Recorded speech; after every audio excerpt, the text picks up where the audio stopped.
And it looks like we are live. Got green check marks across all platforms, so it looks like we're ready to go. Mile high hello, everybody in Broncos country, and welcome into another episode of the Dove Valley Deep Divers Live podcast. I'm your host, Lance Sanderson, and joining me, as always, is my good friend and colleague. He is your Denver Broncos insider and Mile High Huddle's senior NFL draft analyst, the one and only Erick Trickel. Now, Erick, today is Friday, July 3rd. Tomorrow is Friday, July 4th, Independence Day.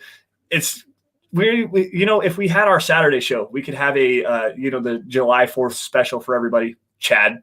But anyways, this is going to be the Independence Day special for the Dove Valley Deep Divers podcast. Man, how you doing first off? And secondly, do you have any big plans for the weekend? I'm doing really good. As for plans, not really. Just probably playing. Yeah, I know this is going to be a little bit weird, but probably just playing Pokemon Go with the family a little bit, going out, doing some stuff, doing that. We don't really have big plans. I don't want to say we don't celebrate 4th of July, but we don't ever really do anything big. We just kind of sit back, relax a little bit, and just have a good time. Plus, I'm actually going to be on the show tomorrow with Nick because Luke has some plans with family and stuff like that. So I'm going to be doing this on it. And yeah, I'm just excited. I mean, I hope everyone else has a good 4th of July doing whatever it is you're doing. I believe you're having a barbecue, right? Yeah, man. We get together.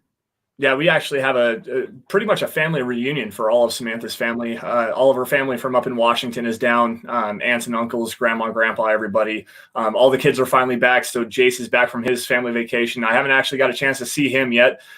He got back so late last night. I was actually in bed by the time they got here, but I'm very excited to see my buddy and also to go meet some more of her side of the family and to kind of introduce myself and to show them that I'm at least a halfway decent kind of guy, or at least I think so. But no, I bought a big box of ribs for tomorrow. Going to smoke some ribs up, do jalapeno poppers, and just have a pile of food. Bought way too many fireworks and everything. So it's looking up to be a pretty decent time, at least in the Sanderson household. Well, the Sanderson and Guler household is her family. So, but yeah, it's going to be a lot of fun.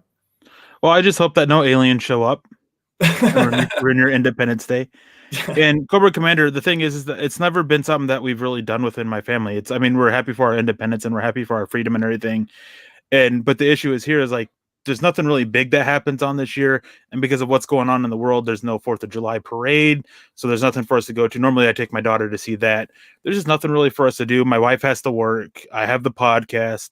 So by the time we're able to do stuff together, it's already going to be after about 7:00 my time. So we just typically don't do stuff a little bit. We just kind of as I said, relax, have a good day. I mean, we have good food. I mean, we typically do like burgers or hot dogs or stuff like that. But it's just not, I don't want to say it's not a big thing for us, but we just never make a big thing out of it, I guess would be the best way to put it. Yeah, different strokes for different folks, man. I mean, everybody gets to enjoy their freedoms given down by God and per the constitutional rights and everything of this country. So it's an amazing thing. You don't have to go out and blow up a whole bunch of stuff, shoot guns or pop off fireworks, have big family barbecues. That's the other thing. Sit back and just enjoy the day. Sometimes that's one of the best ways to enjoy your freedoms. Just sit back and enjoy it. That is actually a good point too about the fireworks. Is we can't do fireworks up here either. It's something that we hardly ever are able to do up here in Alaska because this time of year, I mean, we just had the summer solstice, so it's still really light out. Like we are lucky if we were able to get fireworks. We normally have it on Black Friday because that's the Santa coming to town thing. We normally have them on New Year's Eve at the start of the new year. That's about it. That's the only time we really have fireworks up here.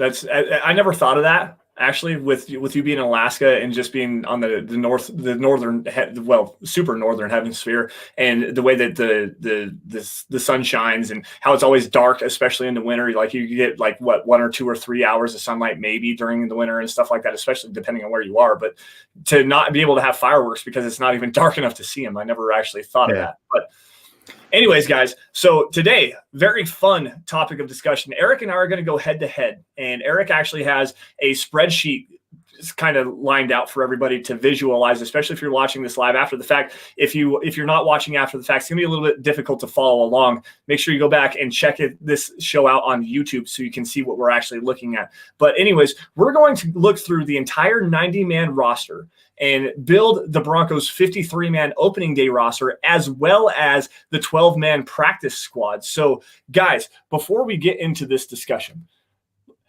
first things first, Make sure you guys are following the show on Twitter at DVDD_pod. You guys can follow me and Eric on Twitter as well. You can follow me at Sanderson MHH and for Eric at Erick Trickel. Notice the CK in Eric and the EL in Trickel. Also, head on over to huddleuppod.com. If you guys have a chance, if you guys are financially able of doing so, get yourself a hat, get yourself a t-shirt. There's a coffee cup, there's a face mask, bunch of hoodies, something for everybody, some guy stuff, some girl stuff out there. It's a really great way to support the show and help everybody kind of see what we're doing here.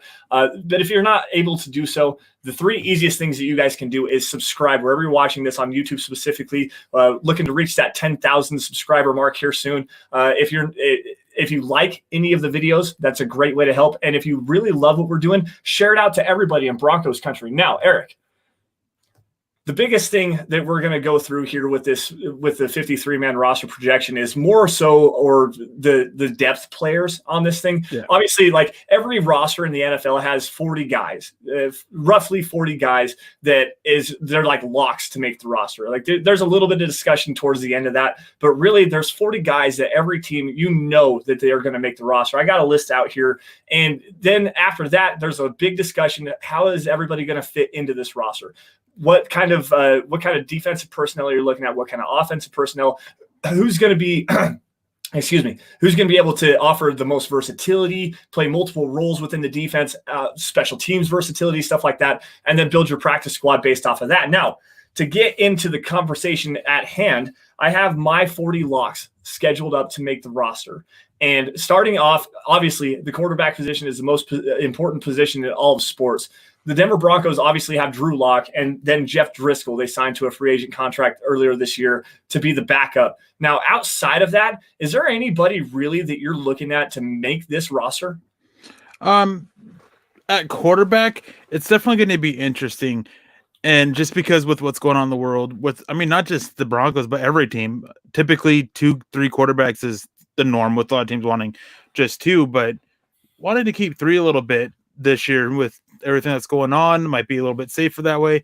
So it's going to be very interesting for that, not just quarterbacks, for a bunch of other positions. And I will say this, that because of this factor, cutting the preseason games down by 2 games, there's now talk that they're going to cut down the rosters for training camp from 90 to 75 or 80. So it's going to be a lot of interesting stuff to see. And it's going to definitely reflect on the Stuff Valley Deep Dive we're saying. But yeah, outside of Lock at quarterback, I really don't see a for sure lock, I guess, at quarterback to make this. But real quick, guys, I'm going to go ahead and add the thing to the stream, and I'm going to be basically focused on that. So if I miss something in chat, Lance, you're going to have to bring it up and mention it to me. So, all right, I'm going to add it to the stream. Hope you guys can see it. We do have every position on here. I just have to scroll and everything. I had to make it nice and big so you guys can go ahead and see that. So I think since we were talking about it already, it's safe to move over Drew Lock, right? Yeah. All right. Now, are we going to keep I guess the next part of the conversation is make that black is who else makes it. I mean, as we talked about, is no one else is a lock. They did bring in Jeff Driscoll to be that backup quarterback, but he's more of a number 3.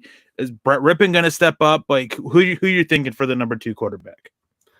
Well, to me, just based off the money that they gave Jeff Driscoll in the offseason to come back, and that was pretty much the idea, was that he was going to be the backup quarterback. He wasn't going to threaten Drew Lock in any way for the starting gig. He's going to be at least a reliable guy, has some experience not only in Cincinnati, but also last year with the Detroit Lions as well. So that's the guy that I'm looking at to make the roster as far as that's a lock to me. Jeff Driscoll is going to be the lock. Now, it's a very interesting conversation, especially with what's going on in the world regarding Brett Rippon here. And Brett Rippon made the practice squad last year, undrafted free agent out of Boise State. But at the same time, that's your kind of emergency guy. At least Jeff Driscoll does have some NFL experience. Brett Rippon, as of this point, has never even played in a single game. He has some preseason reps, but he's never actually played in an actual NFL live action game. Jeff Driscoll at least offers you that and can come in and, again, not offer any kind of true threat to Drew Lock in being the starting quarterback. Yeah, I definitely agree. As much as I want Brett Rippon to be able to beat out Jeff Driscoll, I don't see it happening. I think cutting back the preseason is going to completely hinder that from happening. So I'm actually with you. I think Jeff Driscoll is the number 2 quarterback for this. And then the conversation becomes: do we just keep 3 quarterbacks or just 2 quarterbacks?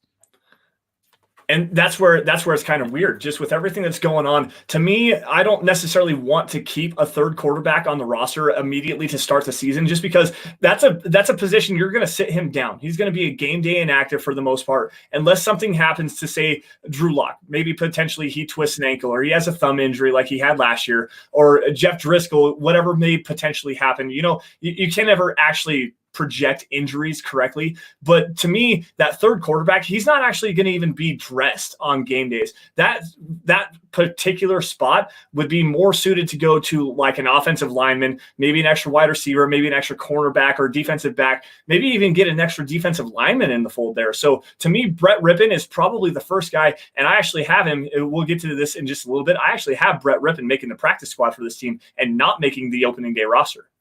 See, originally I've thought about that, but looking at what has been kind of the preference for Pat Shurmur, and I mean from last year, and John Elway for most of his career as a GM too, is there's been a lot of 3 quarterbacks making the roster for the Broncos for Pat Shurmur. And I just think that even without what's going on in the world, I think that we'd likely see 3 quarterbacks. And I think with what's going on in the world, that we are definitely going to see 3 quarterbacks make the 53-man roster. So this comes up to the point of, do we put Brett Rippon on there, or do we save that spot somewhere else? Because we have a difference here. And prior to this, we didn't talk about what we would do if we come to a difference. No, we actually. So I have my 53-man roster written down. It's one that I used for a previous podcast where we did our last 4 guys on the roster and our first 4 guys off. And again, I had Brett Rippon making the practice squad in that exercise. So to me, let's hold off on that. This is a conversation to come back to after we get into the little bit of the depth kind of players, especially at the cornerback position, especially along the offensive line. There is a very significant dearth of talent along the offensive line. In fact, I only had 7 guys that I had as for sure locks to even make the roster.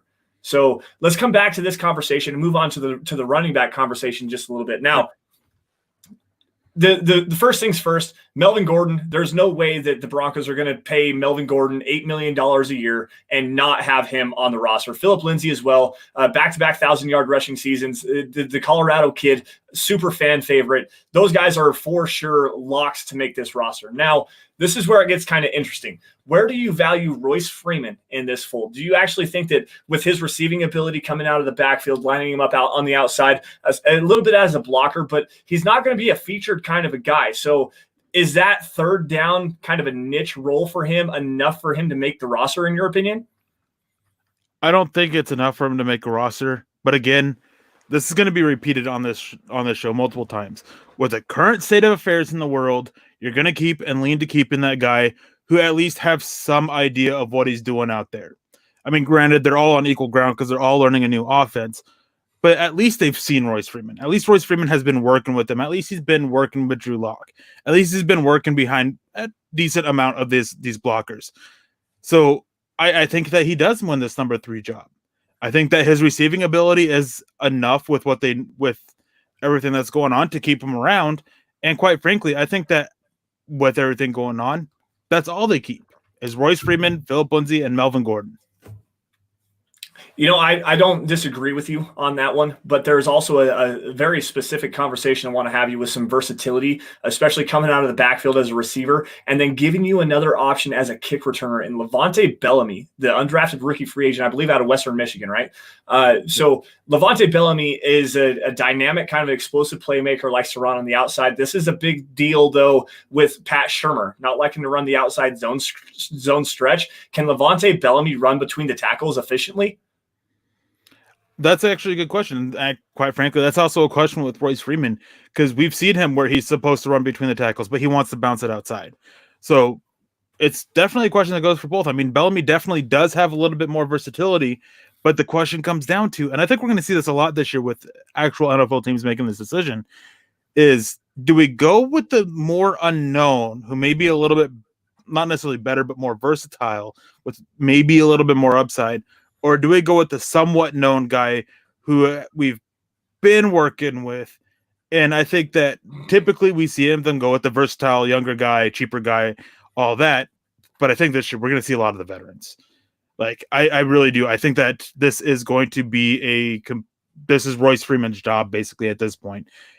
And I mean, as somebody's pointed out in the chat too, is the NFLPA voted to sit there and just do away with the preseason.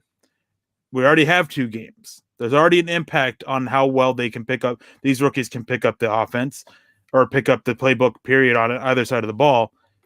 It's going to lead to a lot of issues. And for that reason, I really do think that it is Royce Freeman. Yeah, I'm actually with you on that one. Put Royce Freeman. That was the guy that I actually had as a lock to make this roster. I just wanted to bring up Levante Bellamy there, and it's not necessarily as the third running back. You might see him a little bit more prominently, especially in that passing attack, if he can show and prove that he is the player that we all think he is capable of as a receiver coming out of the backfield. I would probably wager you're going to see Bellamy on third downs in like true actual third down passing scenarios, third and long situations where Bellamy can be like an escape route or like a screen play or something like that. That would be where I would rather see him. Honestly, Melvin Gordon's going to be the guy, but still, if Levante Bellamy can come in and show that, I would prefer to see him there. But with Royce Freeman, honestly, his pass protection is a lot better than giving credit for. He can line up outside. He can line up and come out of the backfield. The proven veteran here is a guy. Levante Bellamy might be a conversation to come back up as we build the tail end of this roster. Now, guys, we're going to pause this conversation really quick and say hello to the chat stream, as Eric had earlier mentioned. James coming in here. Darian P. Terry Randall coming in from Canada with a $2 donation up here. And Darian, I didn't say California. Thank you. Hashtag Eric's Tie Rocks. Dylan Von Arks coming in as well. He has a super chat down here. Let me see if I can find it really fast. Thank you. Just showing some love. Hashtag DVDD. Hey, man, we love you too. We appreciate you guys all showing up. Todd Anderson showing up here in the chat. Again, Darian. Let's see here. Robert Caslow coming in. What's up, Broncos country? What's up, man? It's a pleasure to have everybody in the stream tonight. Thank you all once again for joining the Dove Valley Deep Divers podcast. Let's see. Where is that at? Is there any free agent running backs that can replace Royce Freeman? Off the top of my head, I'm not sure. I mean, I'd have to look at a list just to even get names. At this point, I don't think so. But again, I'm not sure of who all's still available off the top of my head. So, yeah, that's kind of a difficult question to answer here. There was another super chat coming in from Terry up north, showing that Broncos country is not a geographic location. It is, in fact, a hashtag state of being. $5 super here. Will the lack of a full preseason make it riskier to get the roster locks more reps with the bubble guys trying to get seen? Absolutely. Absolutely will. Not necessarily the full preseason for the guys that are roster locks, but the bubble guys is the biggest thing. We're going to see the Broncos, and this is something that's coming down from Adam Schefter, that all teams across the NFL are going to have to cut their rosters down to 75 or 80 players before before any team even sees live action. So how do you actually monitor all 90 guys in practice scenarios? And you never know. There is a significant thing here to cabin fever. I don't know if you've ever heard that term, Eric, to where guys get pent up and they're always well, you do live in Alaska, so never mind. I was going to say cabin fever is like a term invented up here in Alaska. Anyway, so guys getting cabin fever, so where they're pent up aggression going up against the same guys over and over and over again, where they can now they're picking little idiosyncrasies that all the players on the roster has. I know how to beat you because I can beat you with a swim or a rip specifically against you.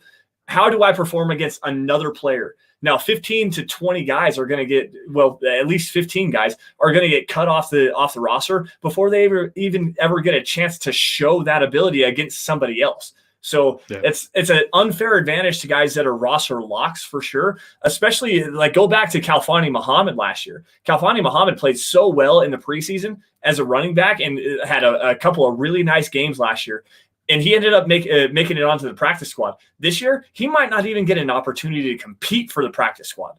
Yeah, it's definitely a shame, everything that and how much it's affecting it.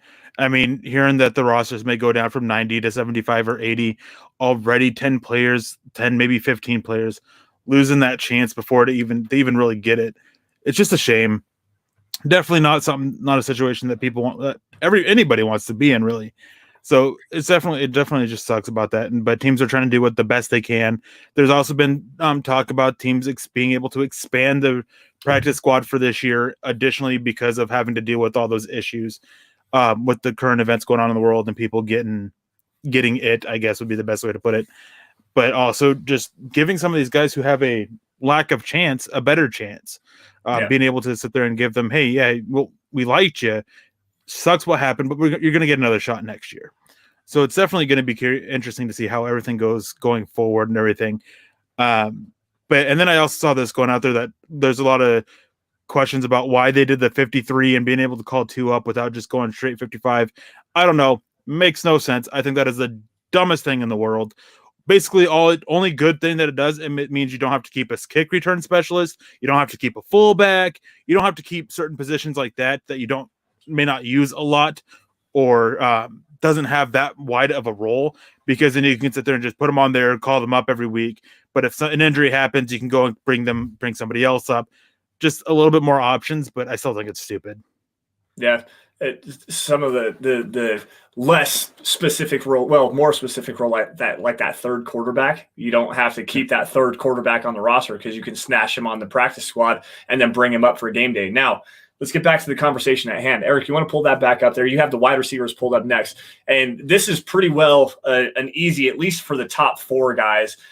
Cortland Sutton is potentially a top 5 wide receiver in the NFL. There's very little question about that. I mean, he's going to be a guy that is just an amazing player for the Broncos, and hopefully they can figure out a way to keep him in Denver for the long haul. Jerry Jeudy, obviously the first-round pick in 2020. There's no way he doesn't make the roster. KJ Hamler, second-round pick as well. There's no way he doesn't make the roster. This is where it kind of gets interesting. And to me, the guy that I'm going to put on the roster, just specifically because he has some special teams versatility, offers a backup role to Cortland Sutton specifically, is Tim Patrick. Is third-year player out of Florida State, I believe. Anyways, so the fact that he plays special teams at such a high level has some familiarity with the offense, with Drew Lock as well. That's the fourth guy I have making this roster right now. Eric, do you see any reason why Tim Patrick shouldn't make the roster? Injuries. That's basically it. Going back to Utah, not Florida State. Oh, by the way. He's dealt with injuries very often in his career, but I think that as you said, he offers enough as on special teams. He is the best direct depth piece for Cortland Sutton because they are somewhat similar, that it's easier to insert him there if something happens to Cortland Sutton, knock on wood. But I think that's enough to make him stay. But yeah, injuries are the only thing that really comes up. I mean, Denver, they definitely are going to sit there and do what they can, because last year they just didn't get enough out of him. They didn't get enough out of Deshaun Hamilton. They didn't get enough out of the receivers not named Cortland Sutton, period. So they're going to be looking for all this. I think that outside of the first 3 spots with Sutton, Jeudy, and Hamler, I think it's all open. It's all open for a battle. They're all going to let them fight it out. So but then the thing is, as we've mentioned, with everything going on in the world, I think Tim Patrick's experience is going to help boost him up a little bit. I mean, especially over the fact that Trinity Benson, he's only had preseason last year. Tyree Cleveland's a rookie. Kendall Hinton's a rookie. Amari Manning's a rookie. Kelvin McKnight, he's a guy who he only had preseason last year. Deontay Spencer, who we've seen that he can't really contribute on offense. And then you also see Juwan Winfrey, who, what is he at this point? He made some plays in the preseason, but not to the consistency and everything. So he definitely has a leg up on that. Yeah, Juwan Winfrey would be really, really ideal back in the 60s as a blocking wide receiver because he's a tremendous blocker. Outside of that, he's like non-impactful at all. Now, going to this 5th wide receiver, there's a very interesting conversation here between Deshaun Hamilton and Tyree Cleveland. Now, Eric, you actually brought up to us before we were, to me and Bawana, who's behind the scenes here, about some Tyree Cleveland workout videos that has been circulating around social media. What can you speak on that really fast? Yeah, there's a couple of them that have popped up on my timeline that I've actually been very curious about and have been watching everything, and I really enjoyed it. And he definitely looks a lot better than what he did prior to the draft. I mean, some of his routes, they're looking a little bit crisper. His route work there, his feet are looking a little bit crisper. So it's going to be very interesting to see how that's going to able to translate into the preseason with only 2 games if he's able to make a spot for it. He has proven that he can play on special teams as well, which is adding to his value. And I definitely think that he is one of the 3, 4, maybe even 5 receivers out of this bunch that is fighting for that receiver 4, 5, 6 spots. And I do think that Denver keeps 6 receivers, with that 6th one kind of being that special teamer, returner type guy, who I know a couple weeks ago I said that Deontay Spencer really shouldn't make this roster, and I stand by that. I think that with the practice squad being able to call up to, I definitely don't think that Deontay Spencer should make it. You could just call him up. He's not offering up much on offense, so you don't really need him for that. You just need him for return duty. That's about it. But because of the situation going on with it, I think that he is going to sit here. I think he's going to make the roster, and I think that it's going to be because he's just, I guess, safe, for lack of a better term, because he just knows what he needs to do. You don't want to risk it. You don't want to risk him getting picked up by somebody else at this point. Before everything going on, not before everything going on, but before the situation has changed with the preseason, I think that his chances of getting picked up by somebody else were a lot lower than they are now, because teams would have had 4 games, multiple and practices and all this stuff like that to try and find their returner, and now they don't. Yeah. So I do think that he makes it. So just to wrap this up here and get over to tight ends, in my opinion, I think that the last 2 that are going to make this roster is Deshaun Hamilton, because he has experience with Drew Lock. He started to show up those last 2 games, wanting to see if he can do it a little bit, and Deontay Spencer. I actually agree with Deshaun Hamilton 100%, just because, again, going back to the veteran, you know what he's going to do for you. I wish he would give you a little bit more special teams versatility, which is why I really lean Tyreek Cleveland here. But if nothing else, you're going to put Tyreek Cleveland on the practice squad, and if he continues to improve his route running ability, he might be able to take over for Deshaun Hamilton, especially because he offers a little bit more athleticism, especially vertically down the field. Now, Deontay Spencer, just because he is the veteran punt returner on this team, we saw it a lot last year. And every single game, I swear, I was saying he's going to break one. He's going to get one to the house. Just you watch the jitterbug aspect of him. He had a couple of very explosive returns at the punt returner last year. We don't know with Tyreek Cleveland right now. And there's a lot of unknowns to go with that. 7th round pick. Give me the guy that's been on the roster. Deontay Spencer, put him in there. All right, and I do want to come back to this because there was one comment you made, and I'm trying to pull it up now before we move on real quick, and it had to do with Deshaun Hamilton and his play on being able to play on special teams. So just 1 second here, because I think that he played a little bit there the last 2 years and actually looked pretty, I don't want to say great, but he looked decent, I think. Hold on. I'm just having some issues with Pro Football Focus. Oh, you're fine. I'm going to pull up a super chat really fast from Joey Richards. Our boy JR Drafts coming in here with a $10 super chat. Appreciate the hard work, guys. Hey, we appreciate you, man. You guys push us to be the best that we can be. And Joey, if you ever do get a chance to get some free time, hit us up. Come back on the show. We'd love to have you, man. We really would love to have you.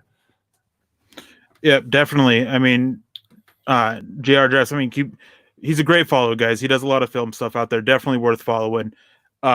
Dude's very enlightening with what he takes and everything like that. Just an awesome follow, especially if you want to learn more about having plays broken down for you and everything. Definitely a guy. But anyways, getting back to Deshaun Hamilton real quick, is he only played 1 total snap on special teams last year. It was his rookie year that he played on it, and he actually looked pretty solid. He was on coverage units and he looked decent. He was on kick coverage a little bit, and he was on the return groups a little bit. And he looked solid. He has a good gunner option. He can make it. It would be interesting to see, but I definitely think he has the potential to continue to add on for special teams going forward as well. So I don't think we should be writing him off for special teams just yet. Yeah, and that's fair, but that's what you want to see from your 5th and 6th wide receiver, especially your 6th wide receiver, especially if it's going to be a Deontay Spencer, who you're keeping on specifically as that return guy. Your 5th wide receiver is probably not going to see the field a lot, especially being Deshaun Hamilton and coming in with KJ Hamler, who is there directly to take your job. Yeah. Now Deshaun Hamilton has to come out and be a quality special teams player this year if he wants to see the field pretty much at all. And if he does get to see the field on the offensive side of the football, it's not going to be in a role where they're going to target him very often. They just haven't done so. He gets open a lot. He's a great route runner, but with Drew Lock, he actually kind of stepped up a little bit towards the end of the season. But I don't think that it, like, going even to his rookie year, he was primarily used as a blocker, and Deshaun Hamilton's a hell of a blocker. Yeah, he is. That is definitely what he does best. And another thing too is going back to Spencer a little bit is over the last couple weeks, ever since I mentioned about him not how he shouldn't make the roster a couple weeks ago, I've had to deal with this a lot about people saying, "Well, Fangio backed him up. Well, Fangio threw all his support behind him." Blah blah blah blah. That's great. Coaches throw their support behind players all the time that end up not making it. Yep. They're not going to sit there and tear them down publicly. And there was a recent article from the Denver Broncos website just recently that with how it was worded and everything and what was said, it made it very clear that it wasn't Deontay Spencer's job. Like that he still had to go out there and earn it. It made it very clear that he is not being handed the job, that he does have competition from multiple players, including KJ Hamler, even though at one point Fangio said that they don't really want to use him on returns. Well, This article made it very clear that they do. And it was taking comments from multiple coaches as well. So saying that it's Deontay Spencer, like, just because of because Fangio's endorsed him, like it's not enough. Like you got to go out there and earn it, and that's what he is. And I think at this point, with preseason cut down to 2 games, I think he has the edge to go out there and earn it. Because with KJ Hamler, with guys like Trinity Benson, with Kendall Hinton, Zamari Manning, those guys who they need to go out there and try and show that they still have to go and show up on offense. They still have to learn that. At least with Deontay Spencer, he's not going to be a receiver. He's just a returner. He can go and focus on that. Whereas everybody else, as I said, they have to focus on 2 things. So help ease up the plate for these rookies and young guys a little bit too. Yeah. No, you're absolutely right there. Malcolm Brown coming in with a super chat here. Did the content from the draft days ever get posted? Those were my favorite episodes, and the fan contributions were great. Hashtag Erick's tie-dye fund. All that stuff, anything on Mile High Huddle, you can find it all on YouTube. Go back and check it out. Honestly, if you search Dove Valley Deep Divers on YouTube, you will find every single episode with me and Erick on it. Well, even without me, because I've missed a bunch over the last 2 or 3 months just trying to go home and see my family. But anything Dove Valley Deep Divers, anything really, search a specific podcast on YouTube, and you'll find every single episode in chronological order, actually. Yeah, and I want to throw this out there too from DW. Thank you for joining us. He says, I don't keep Spencer when he offers nothing more than punt return. It's not like he's Dante Hall. Let Hamler or someone else do it. I'm actually with you on that. That's my main point. That's what my main point was a couple weeks ago. My issue is now, with Hamler, he's still got to learn the offense. I think that with 2 preseason games, with the impact that's going to be coming with training camp and all this other stuff, I think that the team is going to want KJ Hamler to just focus on offense and just let Deontay Spencer continue to be your return guy. I think that's how it's going to be. I don't agree with it. I think being able to call up 2 people is just so beneficial for Deontay Spencer, not having him on it. But it is what it is. And we'll see here in a little over a month, actually. About 2 months, really. And welcome to the show, Chrissy. Hey. Glad you're here. Glad you can make it. Hey, it's the queen of Mile High Huddle and the Huddle Up podcast, Christy. What's up, girl? How you doing?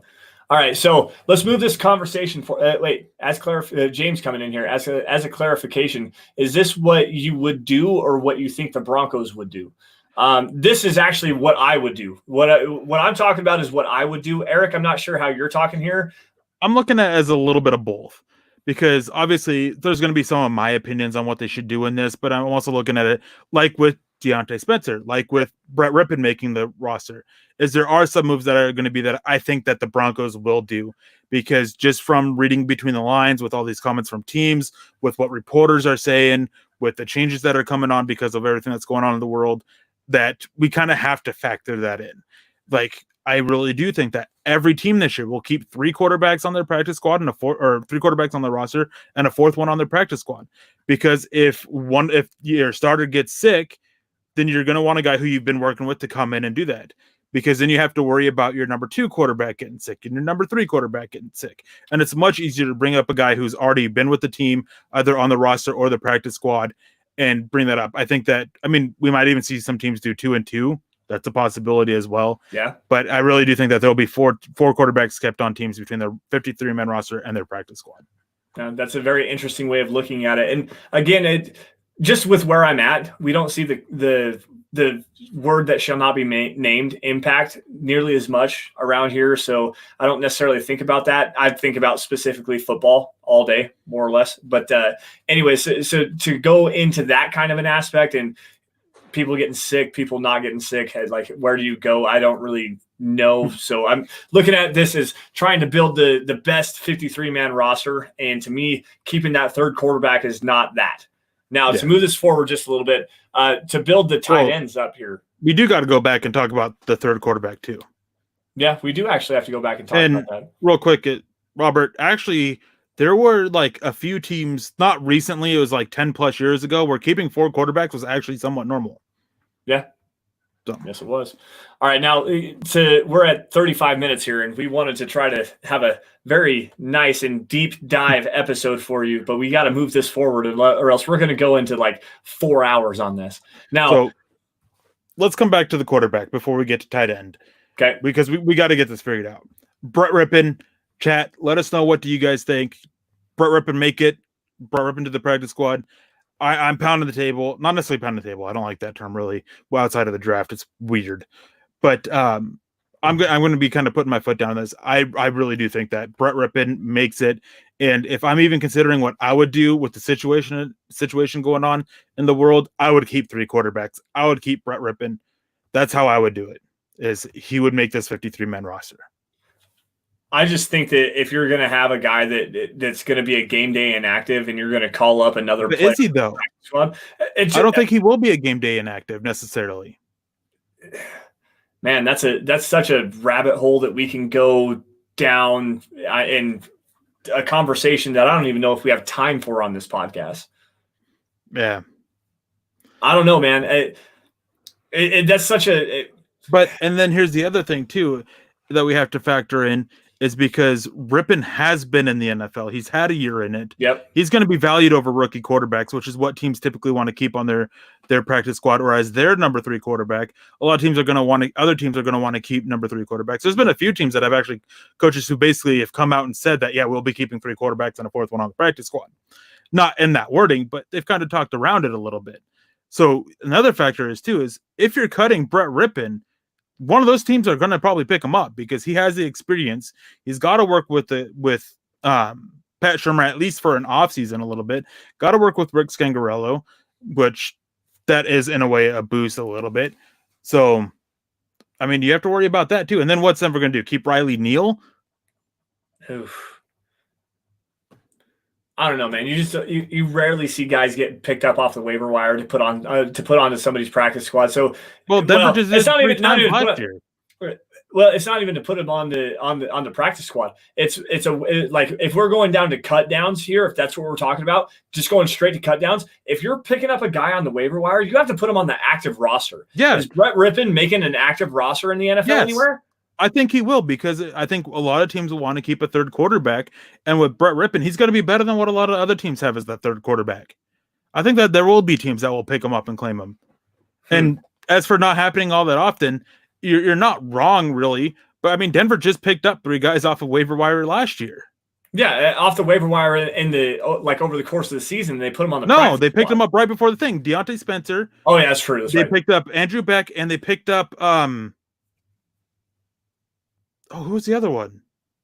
Brandon Allen, wasn't it? No, it wasn't Brandon Allen. Was it Brandon Allen? I can't remember who it was, but they picked up 3 guys. Oh, Devontae Harris, that's who it was.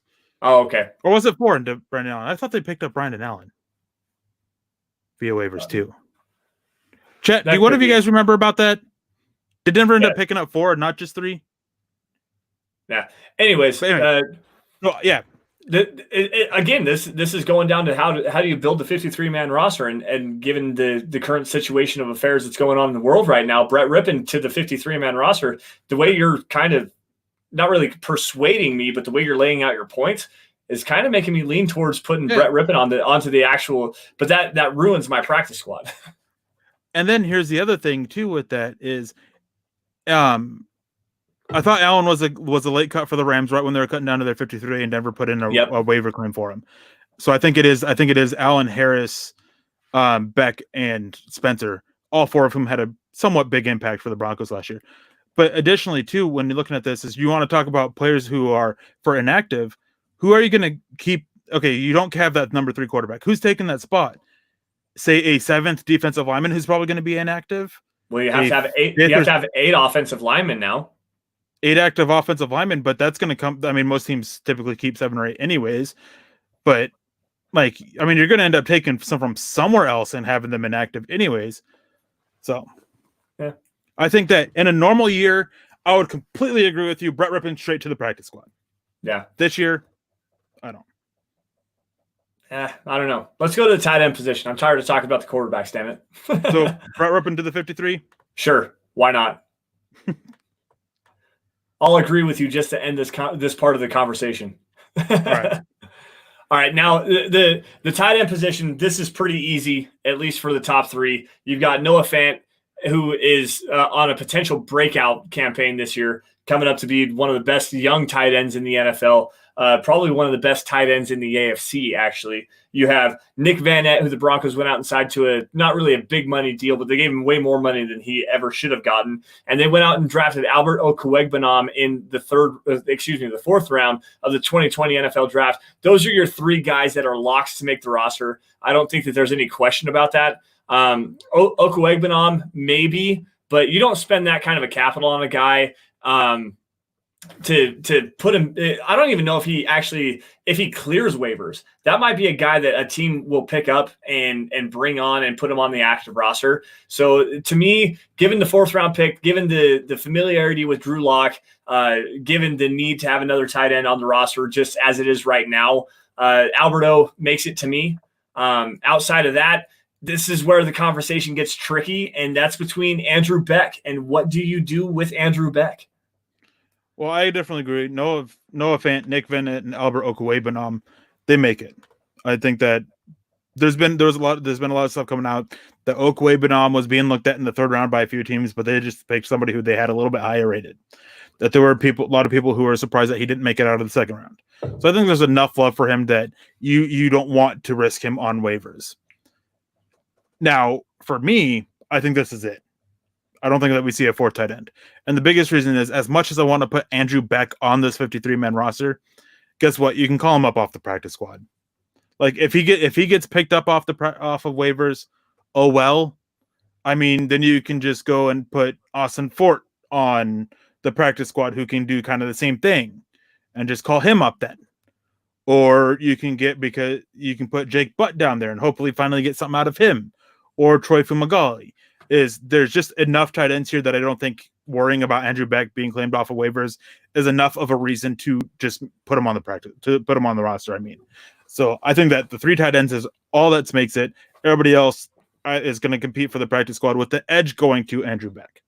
Yeah, I don't disagree with that. The one thing that I will interject with here is Austin Fort, my guy out of Wyoming. Man, last year what he was doing in the preseason, getting 1st-team reps, the tight end position last year with Noah Fant.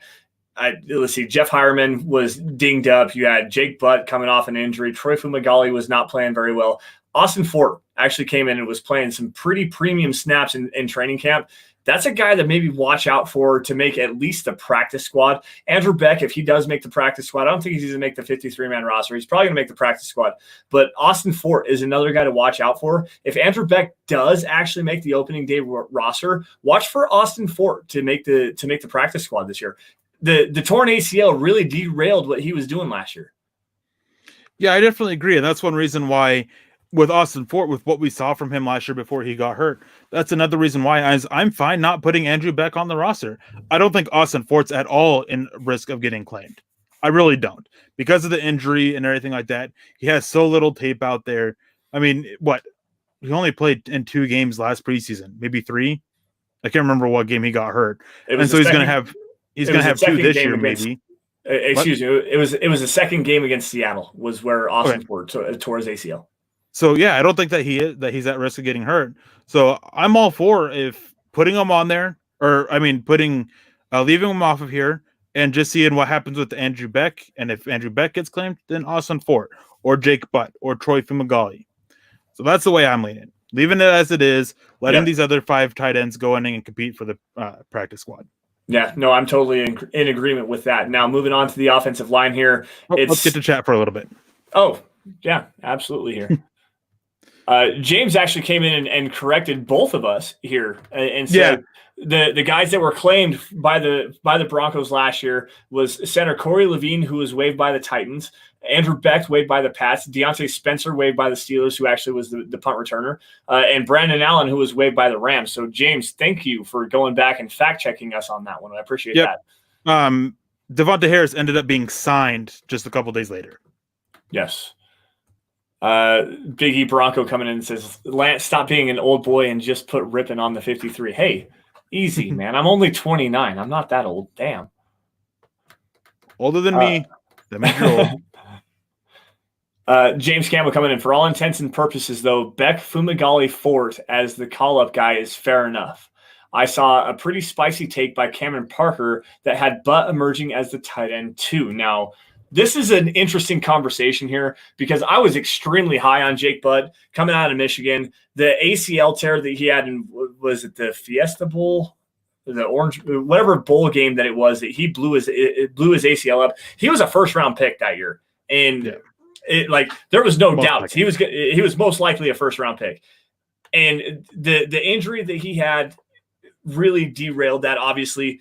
To be a fifth-round pick by the Broncos, I was pounding the table. This was before my time at Mile High Huddle. I was pounding the table for the Broncos to take a flyer on Jake Butt, because if he came back healthy and could actually play, you've got a quality blocker, a guy that can work over the middle of the field, has a very nice catch radius, very smooth and sweet hands, a very good player. This is not necessarily 2017 anymore, though. The Broncos have a plethora of talented tight ends, and Jake Butt is really going to have to work his butt off, to no pun intended, to even be able to think about the practice squad. Yeah. He spent 2 seasons on IR. I definitely agree. I mean, it's a shame because he does have so much potential, so much talent there, that he just hasn't been able to do anything with it because he hasn't been healthy. And it sucks. I mean, to be in that position, here you are trying to achieve your dreams, and you can't stay healthy enough to do so. Yeah. But, I mean, it's a part of life in the NFL. You got to overcome it. You got to deal with it. This is his last chance, I think, to do it. And I don't think he has to do a whole lot to make the practice squad, per se. I think he just has to show he can be healthy and contribute. That's about it. And I think that he's in a decent position to do just that. Honestly, and this might be a hot take, and this might be where the comment was coming from. If Jake Butt is healthy and can play at the level that we saw him at Michigan, can he beat out Nick Van Nett? I mean, he's at least as good of a blocker as Nick Van Nett. He's a better receiver than Nick Van Nett. Can he if he's healthy? If that's the biggest thing, is if he is healthy, does he beat out Nick Van Nett for tight end too? Oh, that's a tough one. I'm gonna say no. As much I think I would like to see it, but I just don't see it happening. So yeah, I'm gonna say no. I don't think he can beat out Nick Van Nett. I think if anybody's gonna beat out Nick Van Nett, I think it's gonna be his former Ohio State teammate in Jeff Hireman. Yeah, that's a fair argument there. I don't know. Jeff Hireman's such a likely cut candidate, though, with the amount of money the Broncos owe him. He should have been released a long time ago. Honestly, they never should have brought Nick Van Nett in the first place. They should have just kept Jeff Hireman, let him do what he does. But I don't know, man.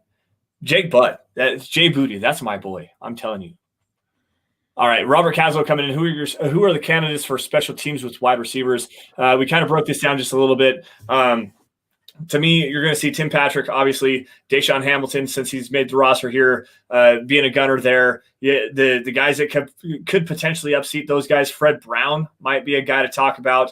Kelvin McKnight maybe as well. Who else, Eric? So the receivers that I think that have special teams value in terms of receiving ability is Trinity Benson, Kendall Hinton, Zamari Manning, and Kelvin McKnight. On top of Spencer and Hamler, of course. Those are the guys I'm looking at for returner. Maybe Tyree Cleveland a little bit. Cleveland, Hamilton, again, Hinton, Manning, Benson, McKnight, all these guys. They also have ability as a gunner. Spencer's a little bit too small for a gunner, a little bit too light. So I have some issues doing that. But yeah, I mean, a good number of them have that potential on special teams that they just have to make their impact there. before they can make this roster. Yeah, no, you're absolutely right. Now, where are we? We are at the offensive tackle position, right? Yep. Well, we're gonna get through this offensive line, and then we're gonna go back to the chat for a little bit, and then we're gonna go do the defensive line and edge. Go back to the chat for a little bit. Actually, defensive line, edge, and linebacker chat. Then do cornerback, safeties. Go back to the chat, and then special teams because I know that's what everybody cares about, and practice. Yeah, this is going to punters are people too, man. Punters are people too. There's only one punter right now, Sam Martin. Okay, long snappers are people too. Then there you go. That's the one we need to talk about. That's the battle everybody wants to hear about.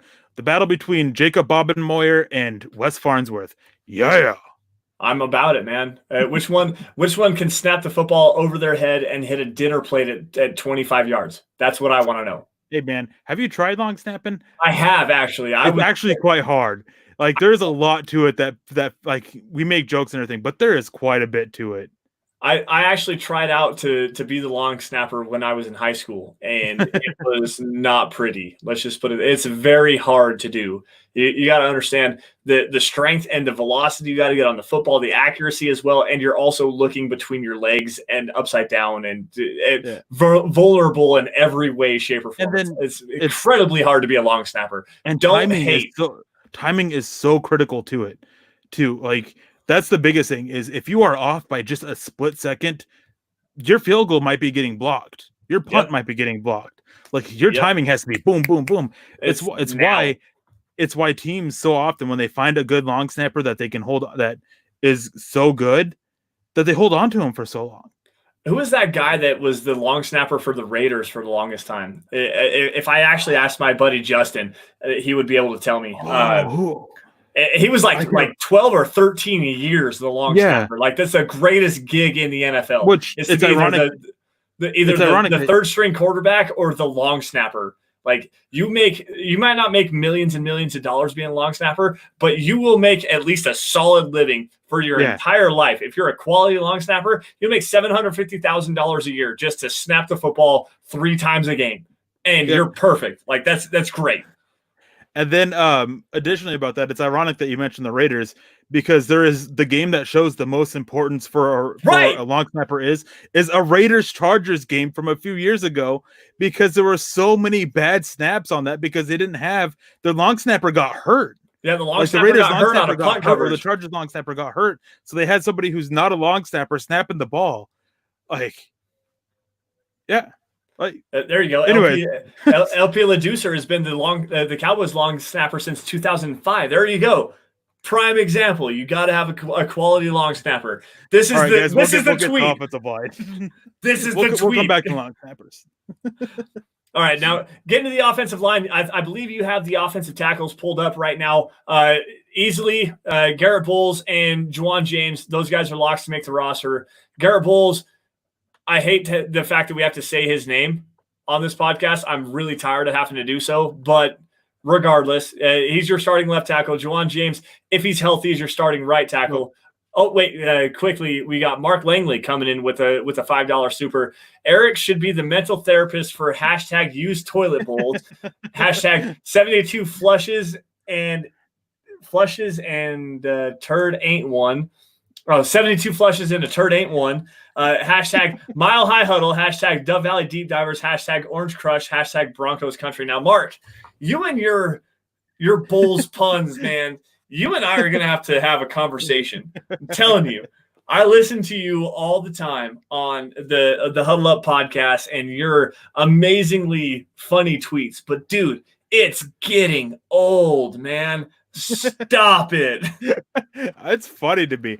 And I gotta admit, man, I really like the Deep Valley Dove Divers, man. I like that. That's awesome. I know you didn't mean to do it on purpose, but man, that actually brought a smile to my face. That's great. Deep Valley Dove Divers.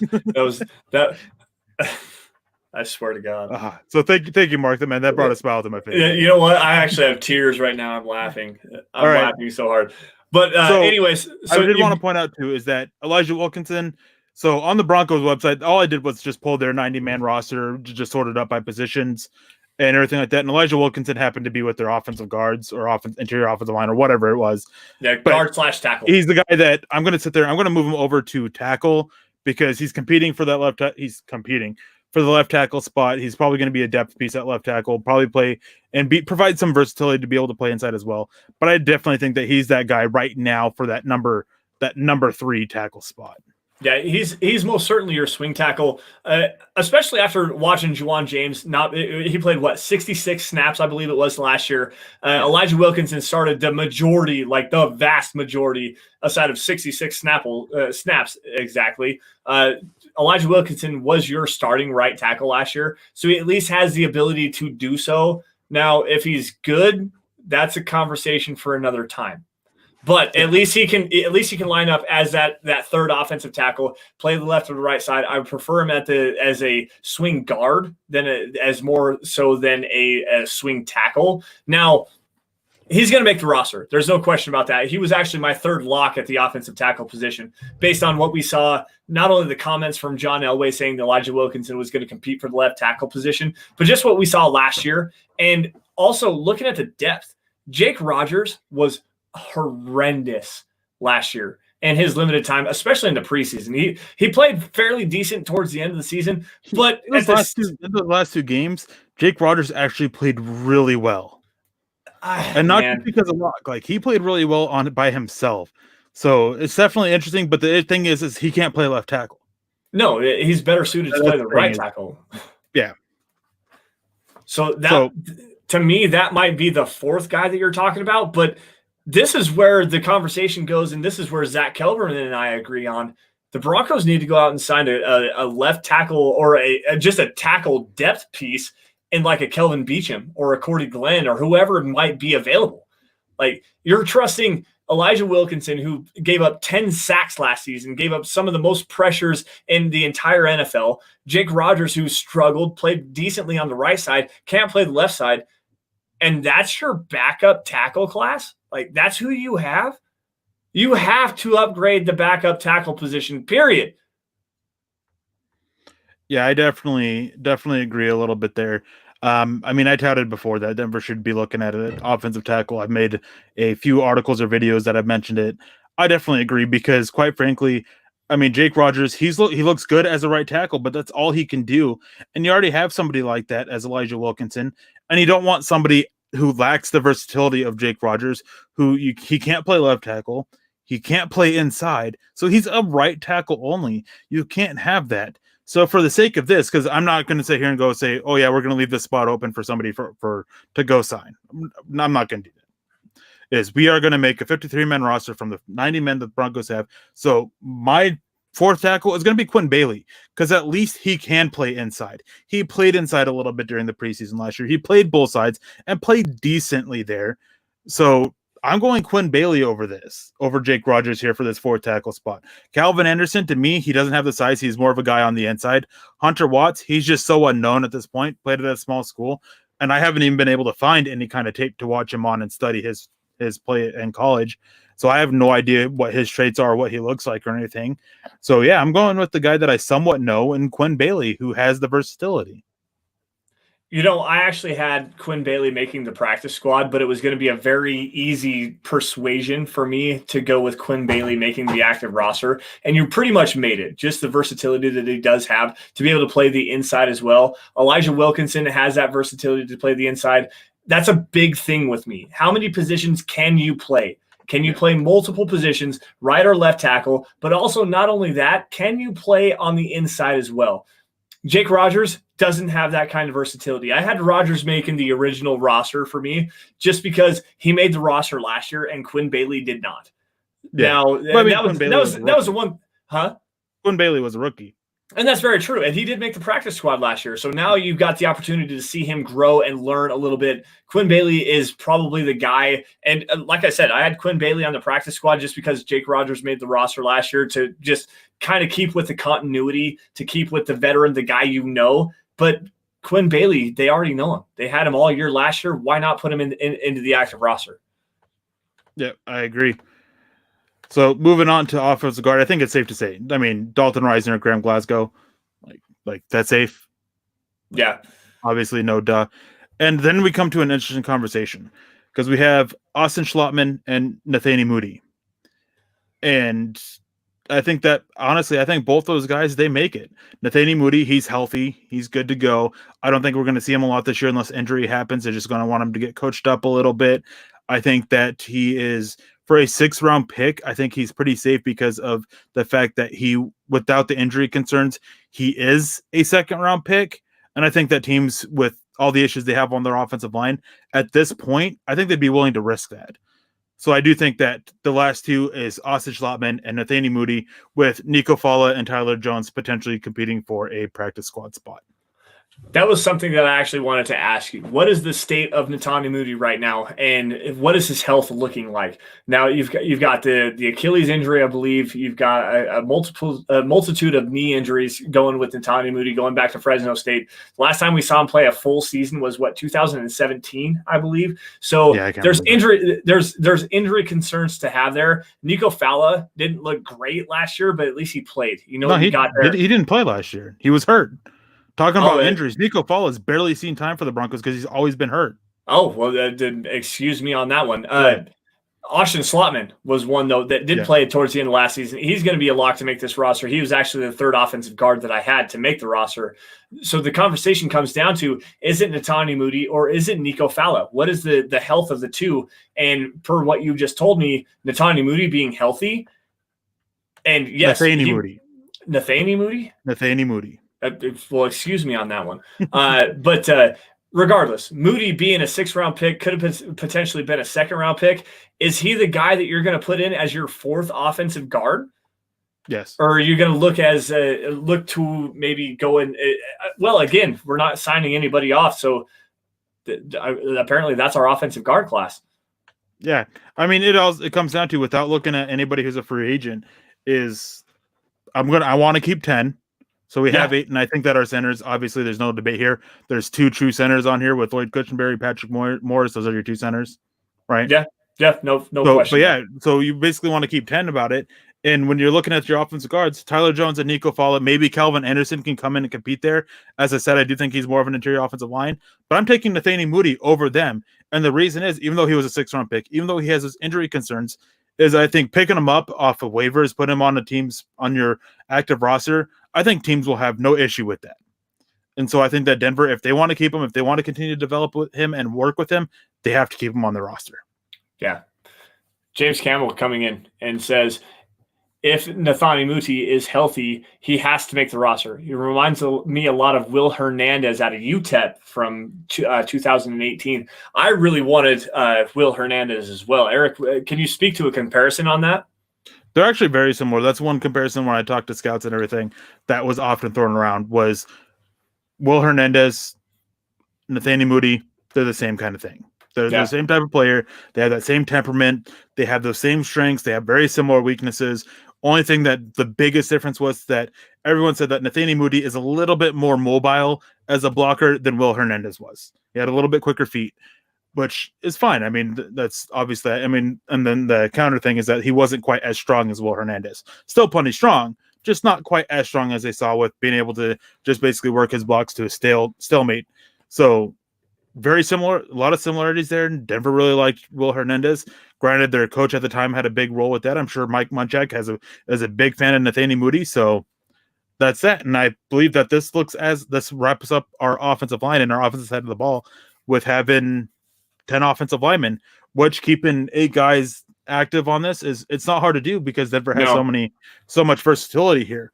Jawan James, Garrett Bowles, Elijah Wilkinson, you have 3 tackles there, and then you're keeping Dalton Reisner, Graham Glasgow, Austin Schlottman as your active guards. Maybe Nathaniel Moody if he's able to beat out Austin Schlottman for that number 3 spot, and then like Cushenberry and Patrick Morris. There you go. There's your 8 guys active. You have plenty of versatility because Austin Schlottman can also move inside to center. Graham Glasgow can also move into center. Patrick Morris can play guard.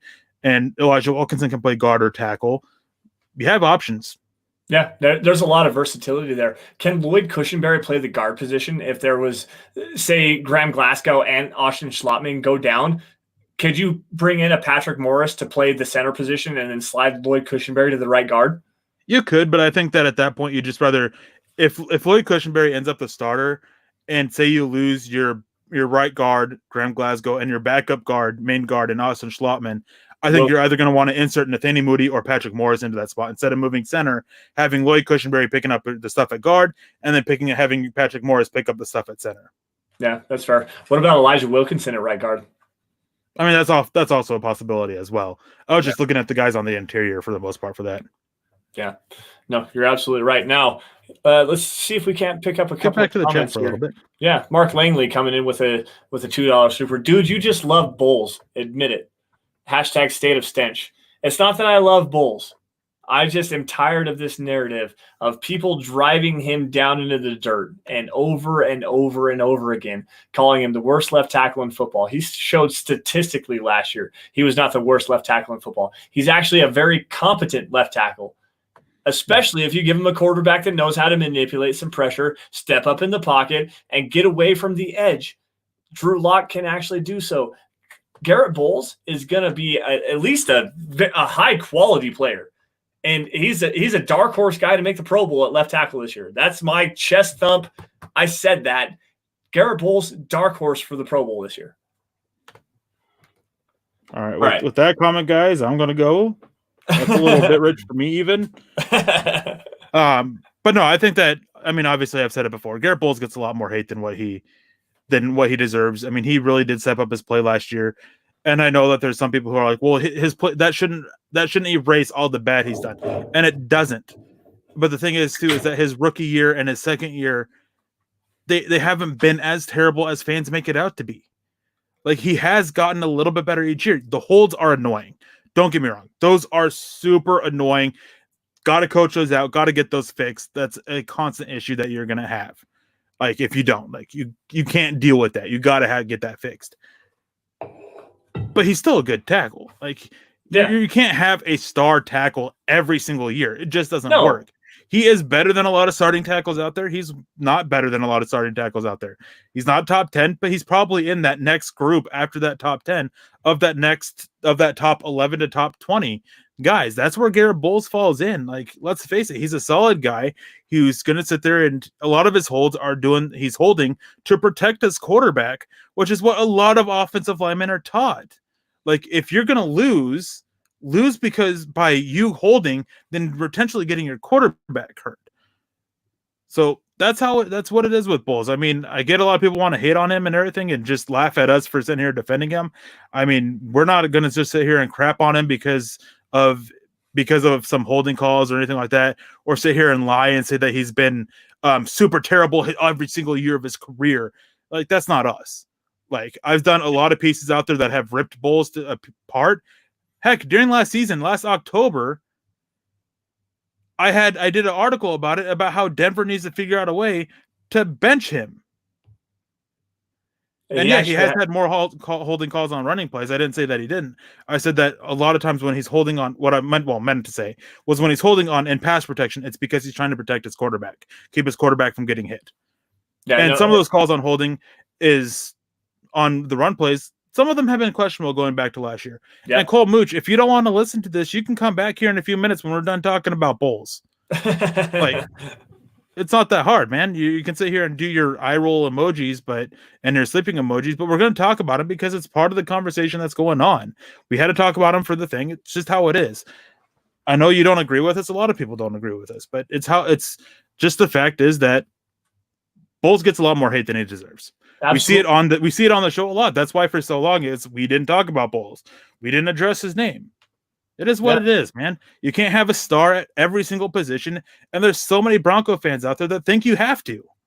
And it's gotten to the point where it's just annoying at this point. Yes, it absolutely has. And in fact, that's why we gave him the "he who shall not be named" moniker on this podcast, because we broke him down not only once earlier in the season after his massive holding game that he had, I believe it was against the Chicago Bears, where he had like 5 holding penalties or something like that. And we're like broke down what he was doing wrong. We've talked about him again after the 5th-year option was declined. It's just tiring talking about the same guy over and over. And I'm tired of, pardon my French here, I'm going to use some colorful language. I'm tired of everybody shitting on Garrett Bowles. Literally, I'm tired of it. And there's no room for it anymore. Like, you look at it as an objective analyst and look at the play that he has. He's actually a quality left tackle. Now, to move the conversation forward, to move the conversation forward, Terry Randall coming in from Canada again. Hit that like button. Absolutely, guys. Do the greatest things that you guys can do to show support for the podcast. Like, subscribe, share wherever you're at. Like this video, share it out to everybody. Now, let's get on to the defensive line conversation here just a little bit there, Eric.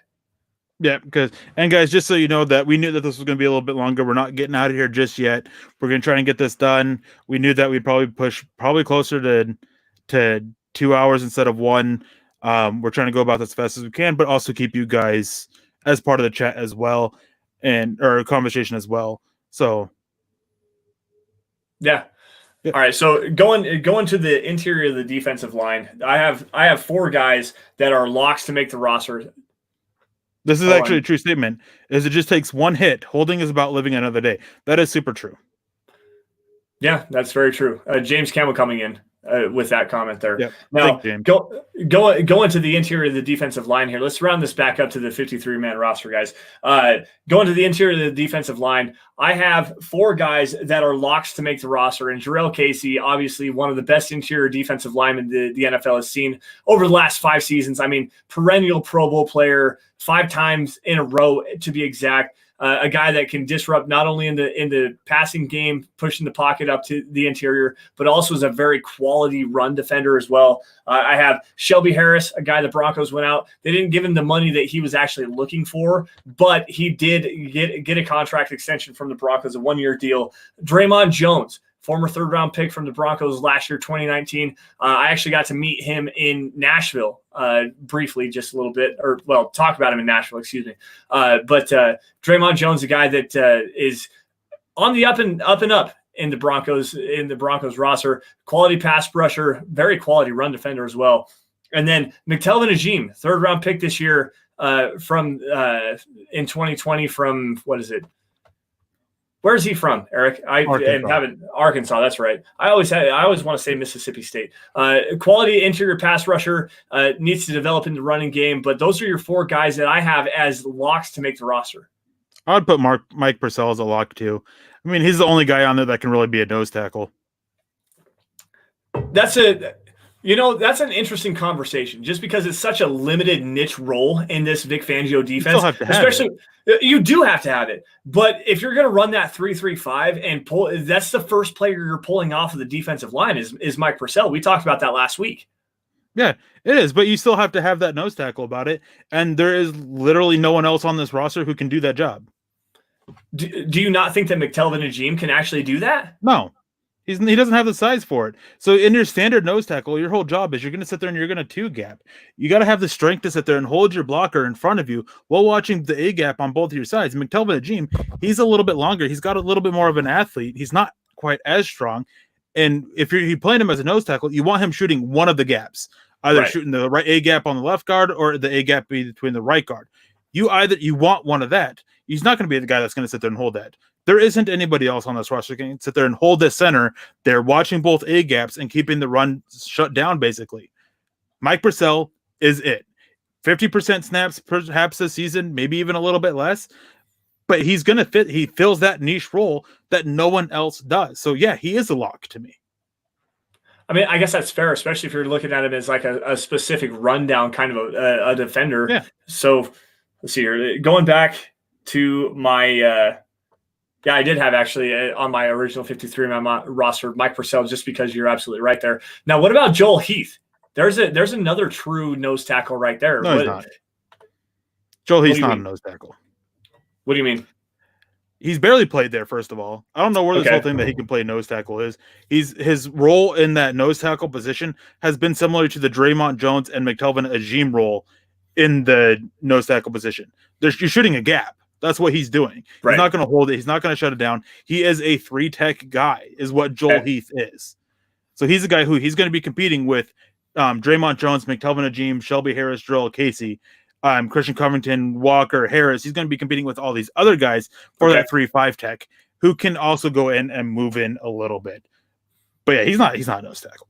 He's not. No. Okay, that's fair. Now, is this potentially the end of DeMarcus Walker on the Yes. Broncos roster?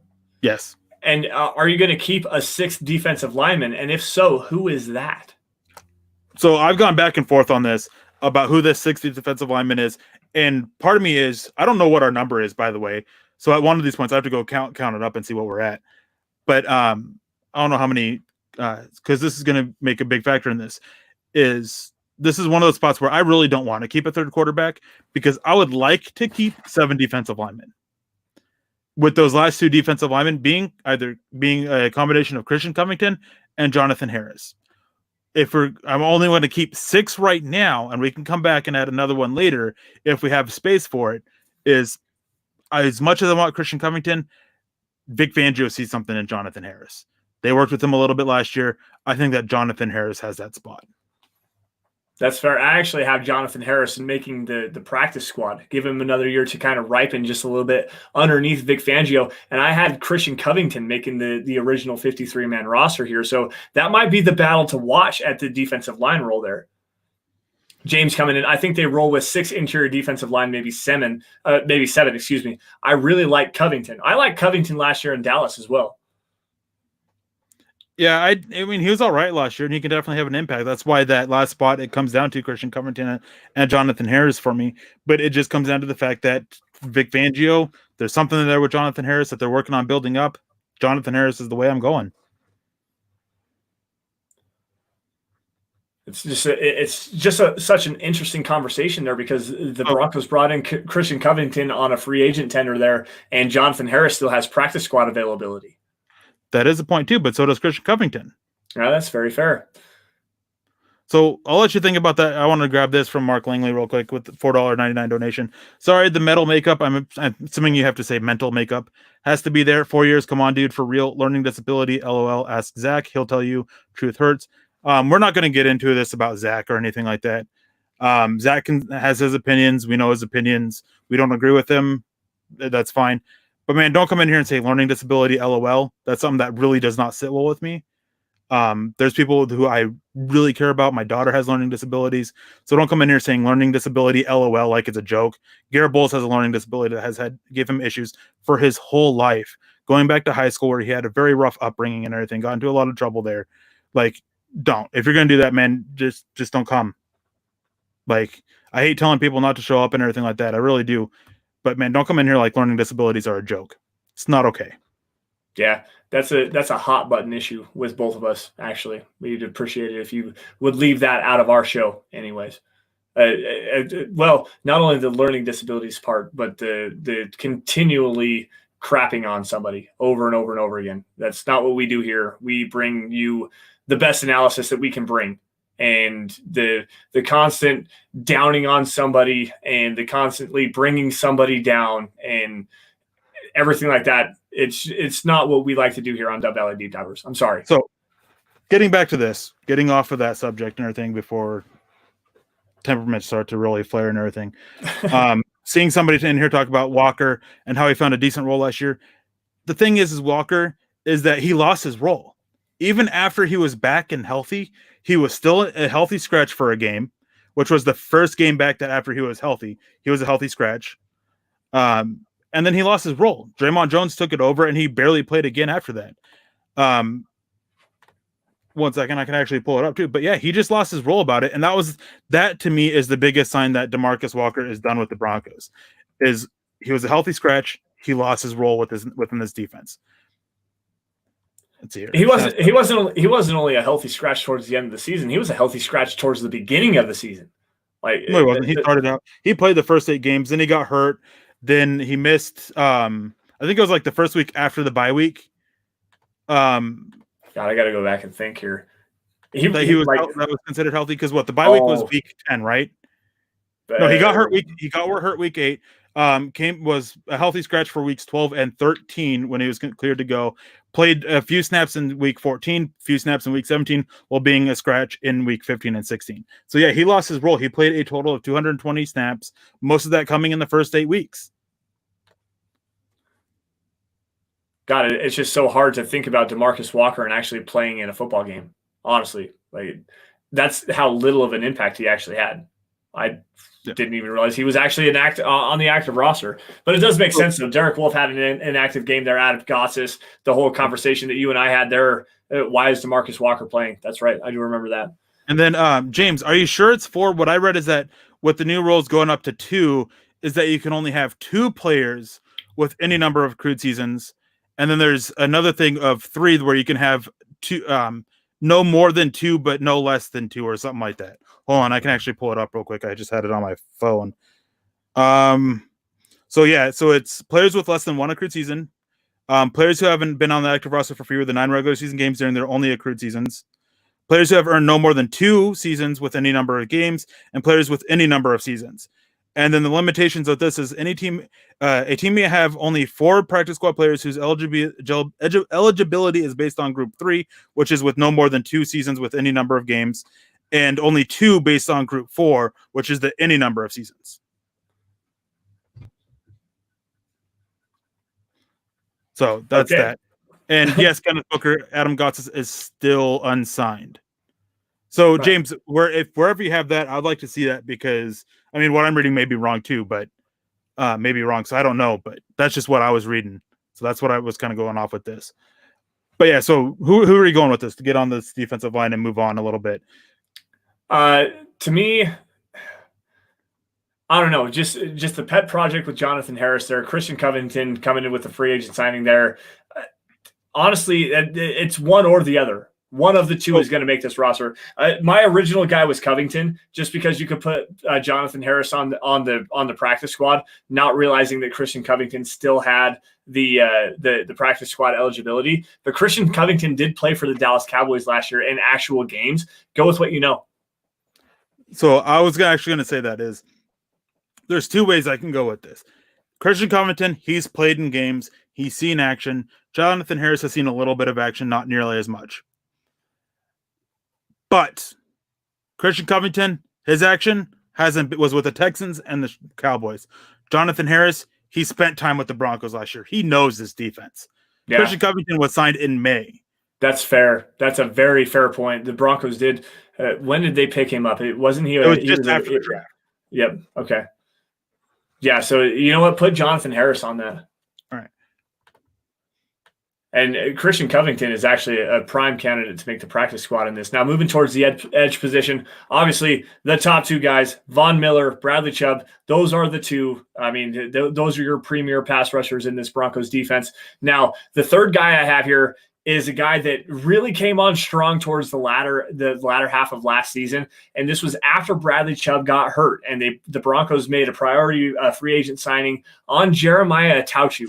And they let Malik Reed kind of play, especially in that Chargers game where Malik Reed actually had a really good game, but Malik Reed fell off, and Jeremiah Tauchu took the starting spot on that Broncos defense and played very well, very, very well, especially in the running game. Man, he was so impressive. Jeremiah Tauchu is my third edge defender on this defense, and this is where it comes into the conversation of the true depth guy. Is it Derek Tuska? Is it Malik Reed? Or what are they going to do with Justin Hollins? Eric, you're muted. Sorry, I muted because I was dropping stuff as I was grabbing my notebook. For me, Jeremiah Tauchu, he's the number 3 edge. With what he did last year, he showed up better than Malik Reed. I mean, Malik Carney, he was on the practice squad last year. Derek Tuska's a rookie. Justin Hollins, as I was saying, muted, to me is more of an off-ball linebacker. I believe that the Broncos still want to look at him moving to that off-ball position, kind of being that edge cover guy kind of role that Leonard Floyd kind of played with the Bears for a little bit. Okay. So for me, Jeremiah Tauchu, he's the number 3. My number 4 guy, for me, I think I would be going with Malik Reed at this point, simply because he has the experience. Malik Carney, Derek Tuska, they don't have the experience out in the not even just playing, but in the defense, really. I mean, Carney was with the practice squad last year, but that's more so for Tuska. So for me, the number 4 guy here is Malik Reed. I actually kind of agree with you on that. I really want to see him be able to stand up better in the running game, and just the simple flashes that he had as a pass rusher, especially in that Chargers game. He had a sack and a half, I do believe, week 5. That was the game that Alexander Johnson actually broke out, had that interception, a huge game, his first game in action. Malik Reed really played well, but he just doesn't have the ability to stand up against the run. Now, speaking to Derek Tuska, I'm not sure about him. I know he's a lot twitchier than Malik Reed is, but standing up against the run, I'm not sure where he stands there. And that might be the conversation to have as your depth edge defender. Is Malik Reed good enough against the run to hold off Derek Tuska? Yeah, I definitely agree. And let's go to the chat for a little bit so I can get our account and see where we're all at and everything. And because that's going to play an impact for the next few positions for sure. Okay, so I've got a super chat coming in here, a very generous super chat from DW. It takes a lot of discipline, devotion, and love of the game to pour over stats and tape. I want to say I appreciate you, Eric and Lance, because this devotion brings a savor to the discussion that makes it so much richer, and leaves us so much more edified. Hey, man. The fact that you guys come in here and listen to us dole over these stats and watch the tape and everything like that, to come and listen to us, it drives me to be better. I need to be a little bit better tonight. I do understand that. But for you guys to come out here and show your appreciation, your love, and to your generosity, especially you, DW, that really makes us want to work harder to be able to come out and give you, we're at an hour and 25 minutes on this podcast, to give you a deep dive on every single player on the Broncos roster right now to build this roster the way that it should be built. You guys are what actually drives us to be able to do this. Yes, definitely. Again, DW, thank you so much. We really appreciate that. Your kind words really mean a lot and everything. And I'm trying to find the right words. Lance took a lot of the words right out of my mouth for this. It's always nice to know that the work that we put in, and not trying to beat our chest on this or anything like that. We try to stay as humble as we can about this, because you guys, obviously we wouldn't be able to do what we do without you guys. Yeah. Like, your guys' support is what's kept Mile High Huddle going on for so long, while we're able to do these live shows and everything like that. And so it's nice to feel rewarded, I guess would be the way to say it. And again, I'm not trying to say that like beating my own chest or sound arrogant or anything like that, but it's nice to know that there are people out there who appreciate it. Because it makes for those long nights of staying up watching films. It makes those times of not the time that we have away from our families doing this, trying to put in all the work that we need to. Like, it just means a lot. We really appreciate that. Yeah, it is really hard, especially, I know the work that Eric puts in. I've been a part of this for a long time now, and I know Eric's been a part of this for a lot longer than I have. And I know what he does to be able to put out, 400 players that you scout every single year. For me, I get like 150 to be able to do that, to not only have a family life, to be able to have a work life outside of this. It's very hard, and it just means a lot that every single night we come here on Friday night and be able to talk to you guys, and to see you guys come here and support us regardless of what we're doing is absolutely amazing. So, all right, Eric, what's our count to get away from that? To get away from that poignant but also very heartfelt thank you to everybody in Broncos country. Eric, what's our count here? What are we at with our 53-man roster? Provided I'm not wrong with my math, which, getting a little bit of arrogance here, I'm not normally wrong with my math. Is we are at counting the 3 special teams players, because obviously you're going to have 3 special team players. You're going to have your kicker, your punter, the long snapper, even though we got to have that lovely debate about the long snapper. Boben Moyer. We got to have that conversation. We're going to get to that conversation. We're at 38, counting those. So we have 15 spots open for these last 3 positions, which means, obviously you can go however way you want, as long as we get to 15 people. Then we have the practice squad. So we got to go through this a little bit faster, because we still have quite a bit to do. And then we again want to have a little bit of a conversation with you guys about how this looks overall. So getting back, guess I should probably pull this back up too and get back down to where we were. So, all right. I think it's safe to say Todd Davis and Alexander Johnson. Those are your top 2 linebackers, right? Yeah, there's no question about that. Alexander Johnson is He should have. If he would have played the first 4 games last year, Alexander Johnson would have made the Pro Bowl. 93 tackles in 12 games.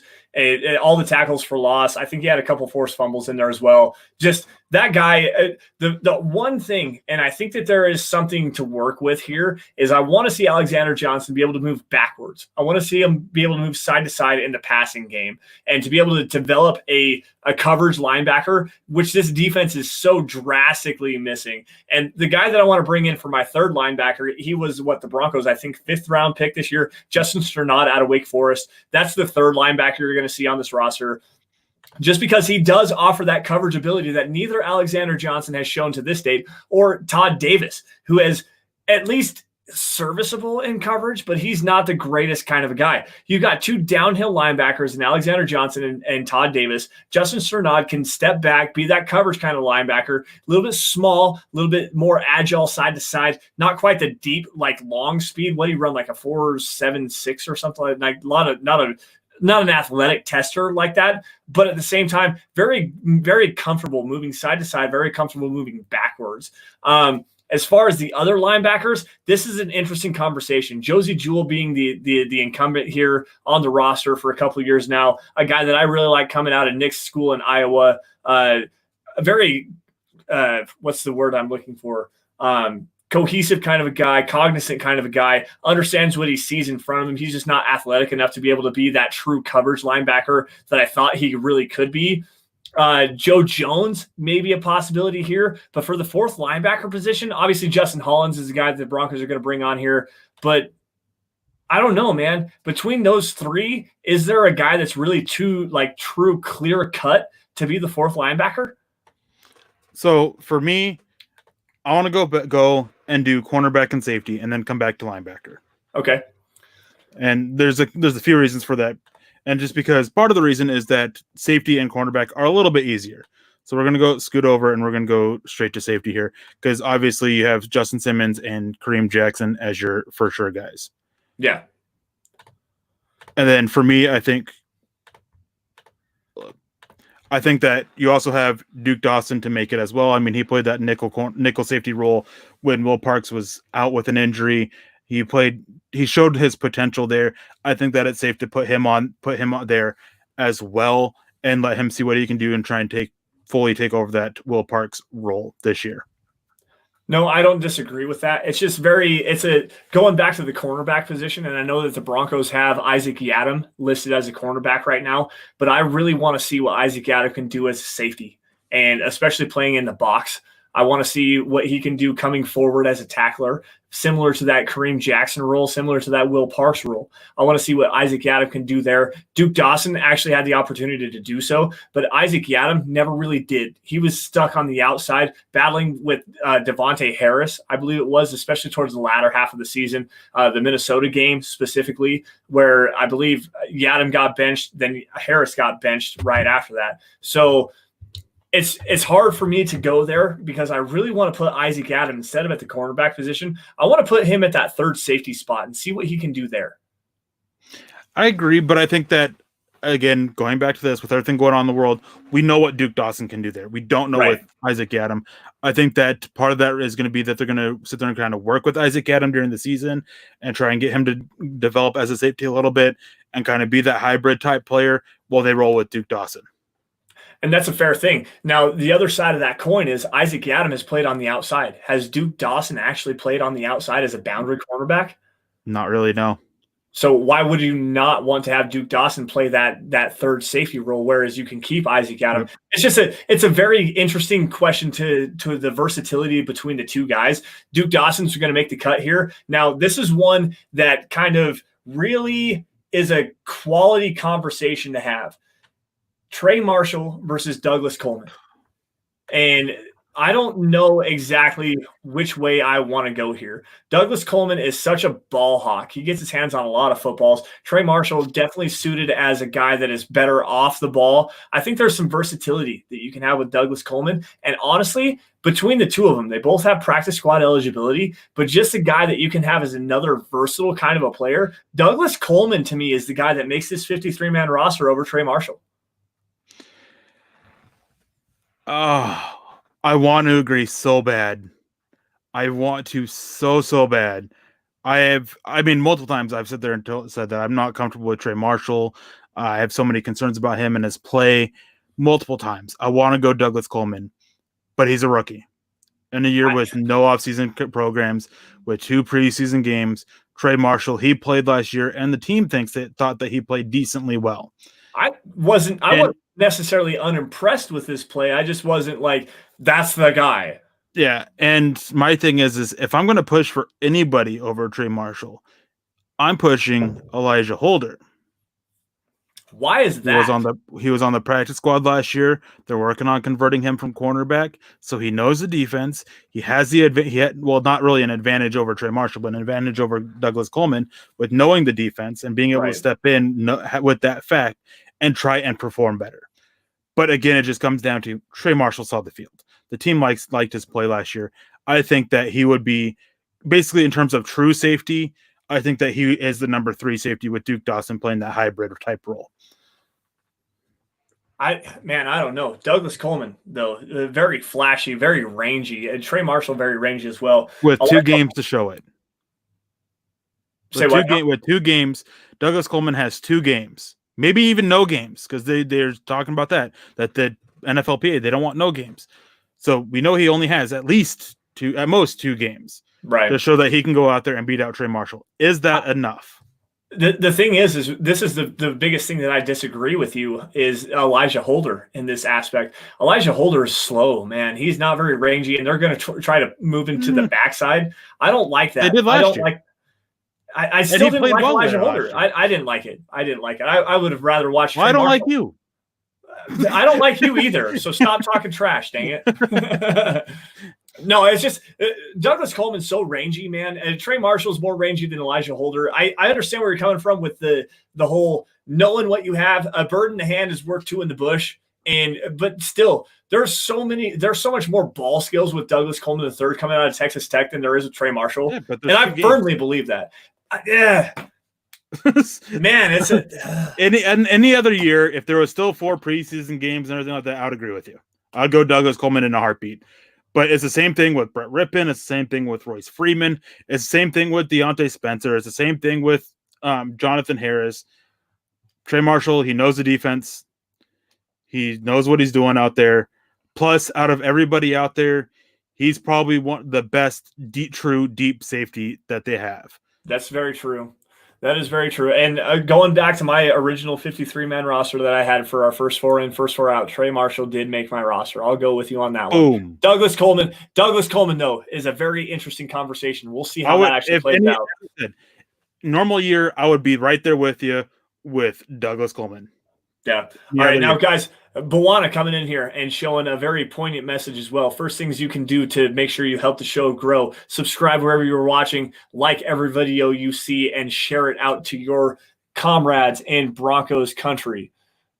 All right, let's go to the chat stream just a little bit here. Let's see if I can't find something good. Kenneth Booker, I should be the backup punter. LOL. I'm trying to get paid. I can't actually punt. Have you ever tried to punt a football? It's not necessarily as easy as you think it is. Oh, it's easy for me. Like I can't skilled at it. No, I can put it any direction you want me to, but I can't kick it more than about 25 yards. So my idiot self a few weeks ago, I think I kind of told you about this story privately, but I felt like I was going to drown because we went out to a lake a couple weeks ago. Well, probably a little over a month ago. And the reason why I was swimming out there, and I haven't swam in quite a while, and I punted a football about 3/4 across this little lake, and I had to go swim and get it. And I hadn't swam in a while. It's been like 10, 15 years since I swam.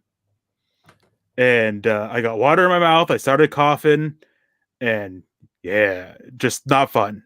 So because of my ability to punt a football pretty dang well, I about killed myself. Like, yeah, don't do that. Don't go punting a football middle 3/4 of the way down a lake. All right, Stephen Baumgartner coming in and say, hey guys, hey Steve, I sent you a message earlier, but I wanted to just reaffirm that your hat is on the way. Dove Valley Deep Divers hat is on your way. For Jacob Doan, if you're listening to this after the fact, I have not actually gotten a confirmation email for your giveaway merchandise, the hat and the t-shirt that we gave away to you for the 50th episode. It has not actually cleared my email, so I will let you know as soon as possible. All right, Eric, let's get back to this. I'm going to add your... One second. Oh, I'm still trying to fix stuff up and make it a little bit neater here. Hold on. Bear with me, you guys. Sorry. I'm slow with this. Eric, figure it out, man. Come on.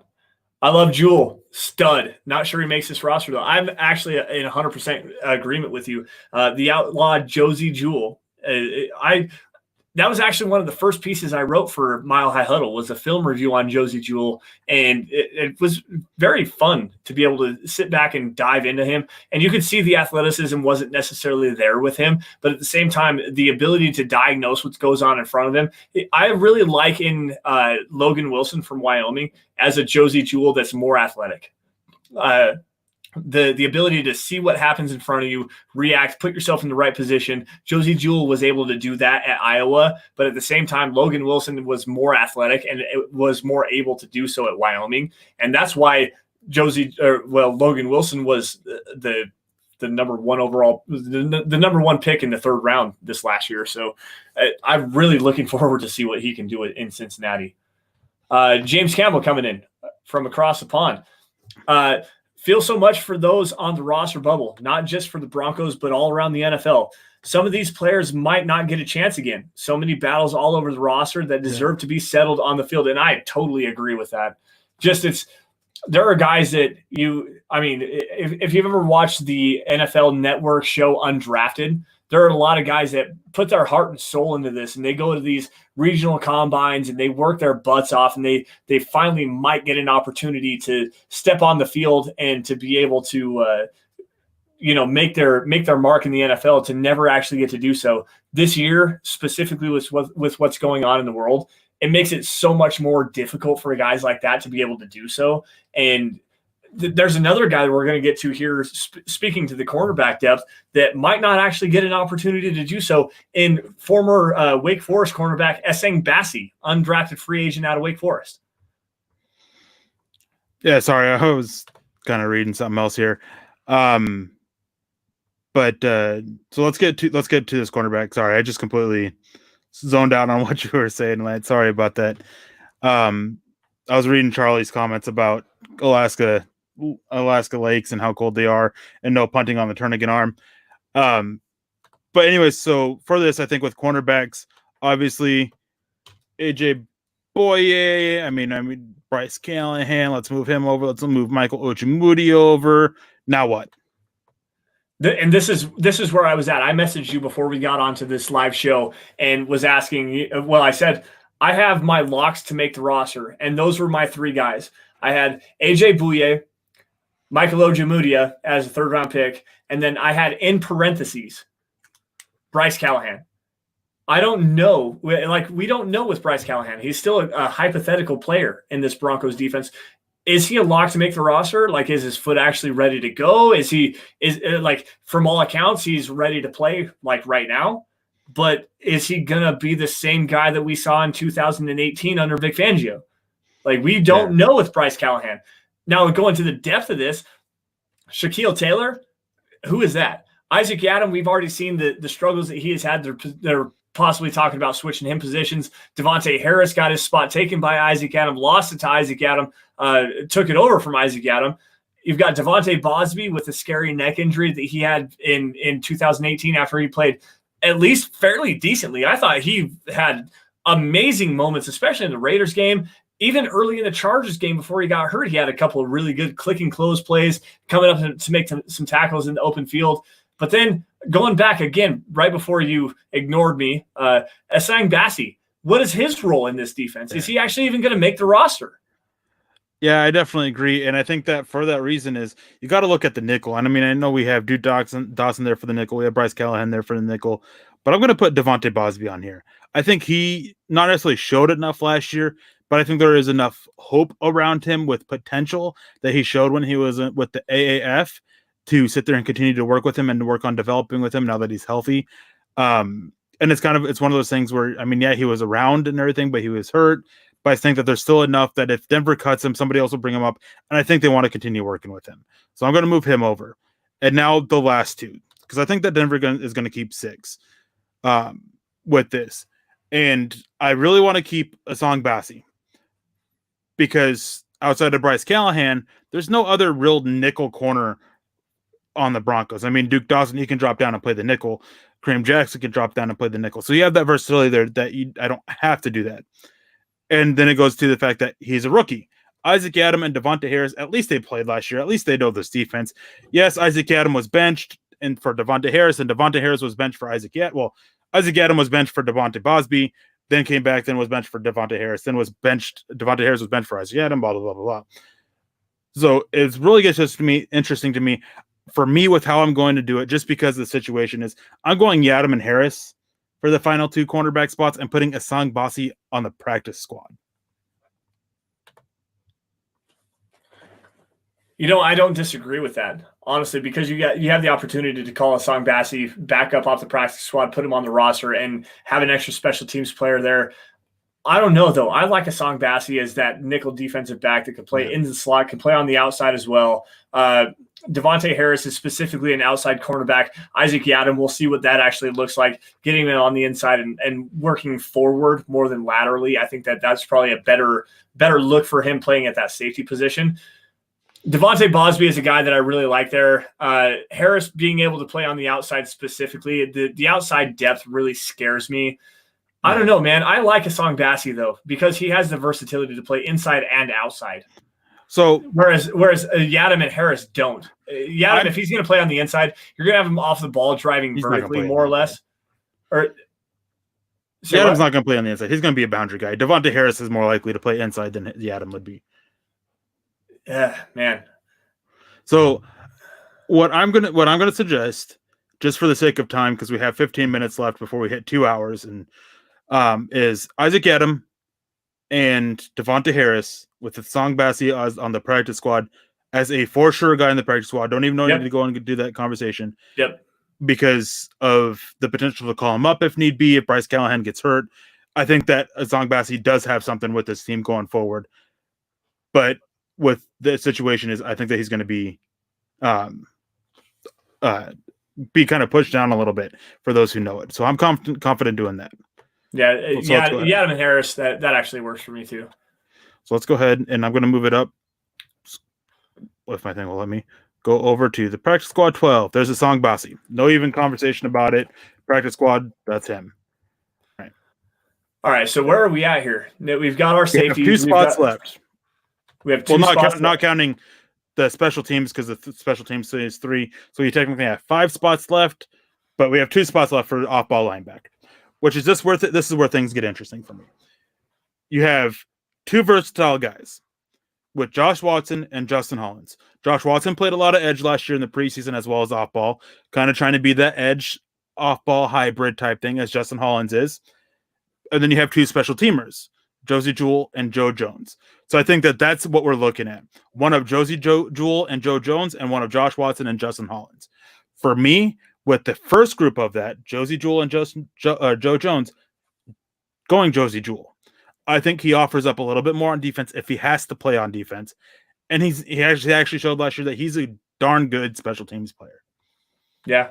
No, you're absolutely right on that. Just again, he's not the greatest athlete, but just because he's so smart and he can diagnose what's in front of him, he actually brings a lot of versatility. He may not be the best as straight like a man-to-man coverage scheme, but he knows how to drop into zones. He can move laterally enough to be able to cover, especially if you get him into the deep zones, like what Vic Fangio likes to do with his linebackers. Those deep zones, get him back and moving backwards just a little bit. Josie Jewell can be able to do that. Now, to me, Justin Hollins, as far as the athleticism side on this, going back, there's also some versatility with him as well. He can play and come off the edge as well. Joe Jones, I'm not sure if he can do that. I'm not sure if Josh Watson can do that. And honestly, I want to put Josh Watson back on the practice squad again. I actually agree. I think that Justin Hollins he actually saw time on the field last year. He showed that he can play the edge as well. And we only kept 4 edges. So I think keeping the guy who's the most versatile of the bunch, who can play the edge and thing, because as I said, Josh Watson, he did play it. He looked a little bit better on the edge than off ball, but he still got a lot of developing to do. I'm going with the guy who showed at least pretty well as an edge guy, but also, I mean, his time as off ball wasn't that great, but you're still working on developing him. So for that final spot I'm going Justin Hollins. Yeah, I'm with you on that one. All right, let's go to the chat for just a few moments here while I go and clean this up. Nick would say Jewel for sure. Yeah, he would. Yeah, actually, I don't know. Nick and I actually had a conversation about that, and if I remember right, he wasn't. I mean, I don't want to say he was bad mouthing Jewel, but he wasn't talking super highly of him, so to speak. James actually coming in here. Do you cut Trey Marshall and move Yadam to safety full time and keep Bassey for the nickel? In a normal year, yes. I am not sure I agree with that. Is I'm not sure that I agree with that. Honestly, I think that Trey Marshall offers a little bit more deep safety versatility than Yadam does.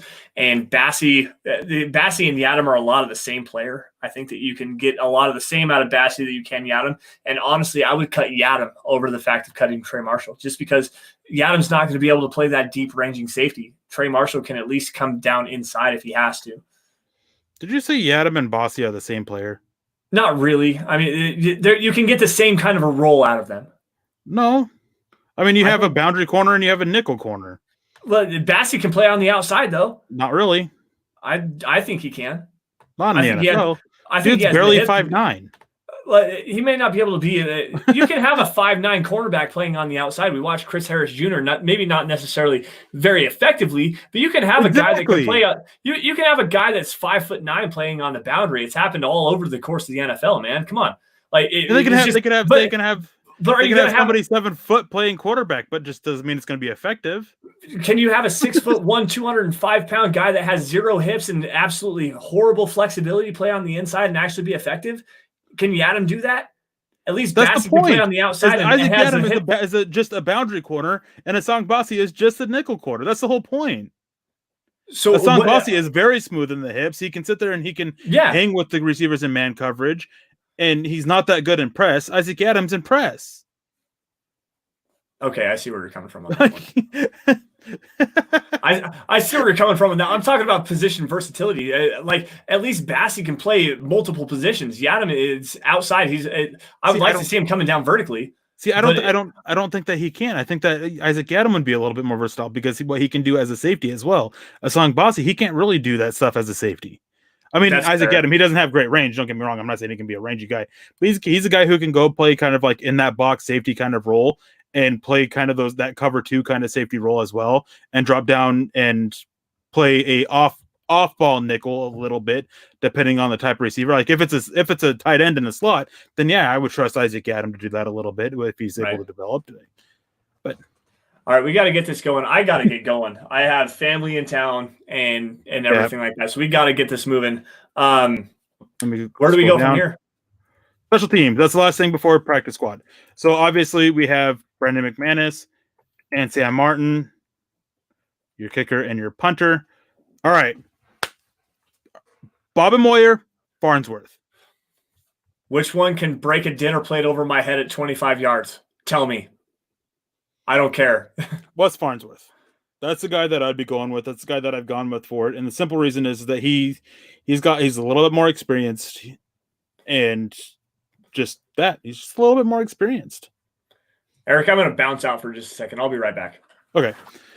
So for me as I'm going to be doing this, I'm going to have to go on. I'm going to add this with Lance real quick. Sorry about that, guys, that he had to bounce out. But yeah, I'm going to go ahead and go with Wes Farnsworth. Lance kind of pushed that off onto me. And before even going to this, I'm just going to delete Jake and Bob and Moyer because I don't think that you're going to keep a long snapper on the practice squad. So boom, there goes Jacob, Bob, and Moyer.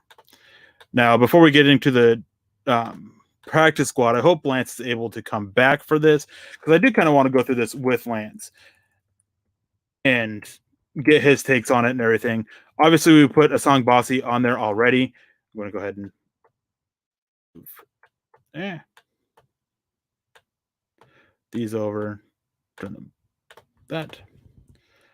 So we'll come back to this and finish this up when Lance gets back. I'll just take a few questions here and everything like that. Thank you for a great show. Hey, thank you for joining us. I I can't remember who it was. I think it was Miller707 Champ who said that we were his favorite show. Thank you. We appreciate that. Even though we really shouldn't, we kind of do have this internal competition. At least I do. I'm a very competitive person with the other shows about being better. And I always rub it in Nick's face privately and everything like, oh, so-and-so said that we're the better show. But yeah, before Lance gets back in here, I will say this too. It's just kind of a reminder. Tomorrow, Luke Patterson. Sorry about that, Luke, if you're watching. Just had a complete brain fart. At least I didn't say Luke Polglaze like Nick did. All right. But Luke's got something to do with his family. He's got some plans for the 4th of July. And since it's not something that my family's really big on, we obviously do just a little thing every year. Nick asked me to jump in. We're going to be doing that. I'm not going to spoil the topic for you guys, but it's going to be an interesting one. So make sure you guys come join us for that. Definitely a very interesting conversation, and one that you guys can really get into and be a huge part of. Yeah, I actually know the topic for tomorrow, and I can tell you guys are going to want to tune in on this one. Sorry for having to take a break really fast. I had a phone call, and Lance might be in a little bit of trouble. Got to be moving this forward just a little bit. So, all right. So we're on the practice squad. I just went and put Wes Farnsworth as the long snapper. Yeah, you kind of pushed that off onto me, so I made the executive decision. And that's fine. All right, so going to the practice squad, I had one guy already taken off of the practice squad for me because we put Brett Rippon onto the original 53-man roster. And this is where it's going to come down to, do you guys want another quarterback? Is Riley Neal going to be that other quarterback on the practice squad? And that's probably a good way to go, Eric. I agree with you. You got to have in the end, I don't think it'll be Riley Neal per se, but I do think that they will have a 4th quarterback on the practice squad. And so I want to put Riley Neal there just kind of as a placeholder because I do think that they will have as I said, a 4th quarterback on that. So I'm going to go ahead and throw Riley Neal over there. And I also want to really throw Levante Bellamy over there because, again, I think that with what he show or the potential he has, I want to put him over there because he can do so much for this Broncos offense. But they've seen stuff out of Khalfani Muhammad. So I also kind of want to put Khalfani Muhammad over there over Bellamy. So this is actually a conversation that I had, not necessarily with you, but with myself, because I have Levante Bellamy making this the original 53-man roster, and we'll have to go back over through the roster math and figure out who we're going to cut or whatever. But I have Levante Bellamy making the roster just because he's got the special teams versatility, can bring in. This is where I have Levante Bellamy specifically over Devontae Spencer, because you can have Levante Bellamy be that kind of a return kind of a guy. So I had Bellamy there, but I did have, because Bellamy made the 53-man roster for me, I had Khalfani Muhammad actually make the practice squad as well. So we don't have Bellamy here on the roster. So let's put Bellamy on the practice squad because I think that there's a place on this Denver Broncos team for him. All right, I definitely agree. And I do still want to keep kind of Khalfani Muhammad on there. So I'm not going to delete his name just yet. We'll come back, see if we are able to have a spot on him. Sorry, I put Bellamy in the wrong spot. See if we are able to have hold on. Have an extra spot for him, but I am going to delete Jeremy Cox because I just don't think that there is a spot, an argument for him really. He doesn't have the versatility that Levante Bellamy does. He doesn't have the experience within the Broncos organization as Khalfani Muhammad does. No, I agree with you on that. Now, going forward just a little bit, the first guy that I have on the practice squad is actually Andrew Beck. That's the first guy I have on the practice squad. It's the first guy that I have coming off of the practice squad to be on the active game day roster when the Broncos do actually expand to 55 to go on game day. Andrew Beck's that guy. He's a depth tight end, a quality special teams player, but he also brings that fullback versatility if Pat Shurmur does want to go into a 21 personnel or 22 personnel goal line situation, something like that. Andrew Beck's going to be the guy that they're going to bring on there. Outside of that, it would either be Andrew Beck if he doesn't make the roster. If Andrew Beck doesn't make the roster, he's there. Austin Fort's my guy, though. If Austin Fort is not on the opening day roster, I would want Austin Fort on the practice squad. I think there's something to work with there. He's a sneaky athletic kind of guy. I think you can work with him on some special teams kind of stuff like that. I don't know how he works out of the backfield, but I do know that when he was at Wyoming, he was a fullback tight end hybrid in Craig Bull's offense. So he does know how to work out of the backfield. I'd be very interested to see how he works out of the backfield as a receiver there. So before we continue on putting people on the practice squad, let's say something real quick to help kind of make the decisions a little bit easier. Let's go through these position by position and take off the guys who we don't think that will make it. Starting with tight end, since that's what we're talking about, I want to leave Jake Butt and Austin Fort, depending on if we have a spot for them. Maybe we can have the debate about which one of them to have on there. But I think Jeff Hireman, I mean, if he doesn't beat out Nick Van Nett, I think he's done. I mean, Denver, they were trying to move him during the draft. Nobody was willing to take him. They couldn't get a right trade going.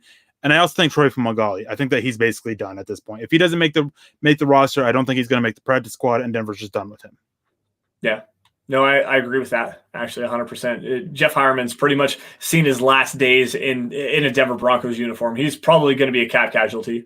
Now, receivers here, this is one that's going to be interesting because there's a lot of similarities with receivers. And the first one I'm going to say here, and I'm going to suggest we just completely take off, is Jawan Winfrey. Yeah. I've heard some stuff there about his attitude. I've heard some stuff about his work ethic and his desire and everything that just makes me concerned. And I think that he's just limited compared to some of these other receivers that we potentially can be talking about to make this. And another one is Zamari Manning. And it just comes down to the fact that he's from a small school. He's a guy that nobody really knows about.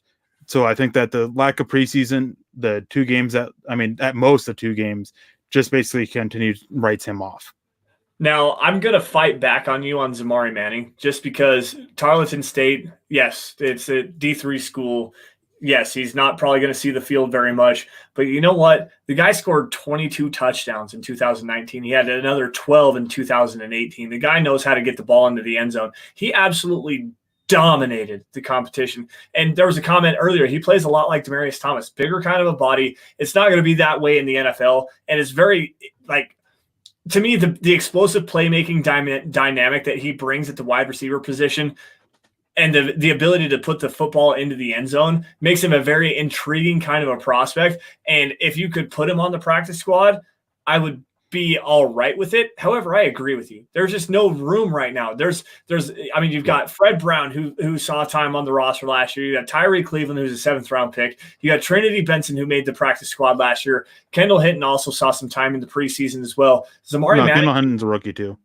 Oh, excuse me. There was another one. Kelvin McKnight was the other. Kelvin McKnight saw some time last year on the roster. Not on the roster, but in preseason. Zamari Manning has a very uphill battle. Tarleton State is a school that I don't even know if 99% of the NFL, the nation, has heard of Tarleton State. Yeah, it's just so hard to see him making this roster.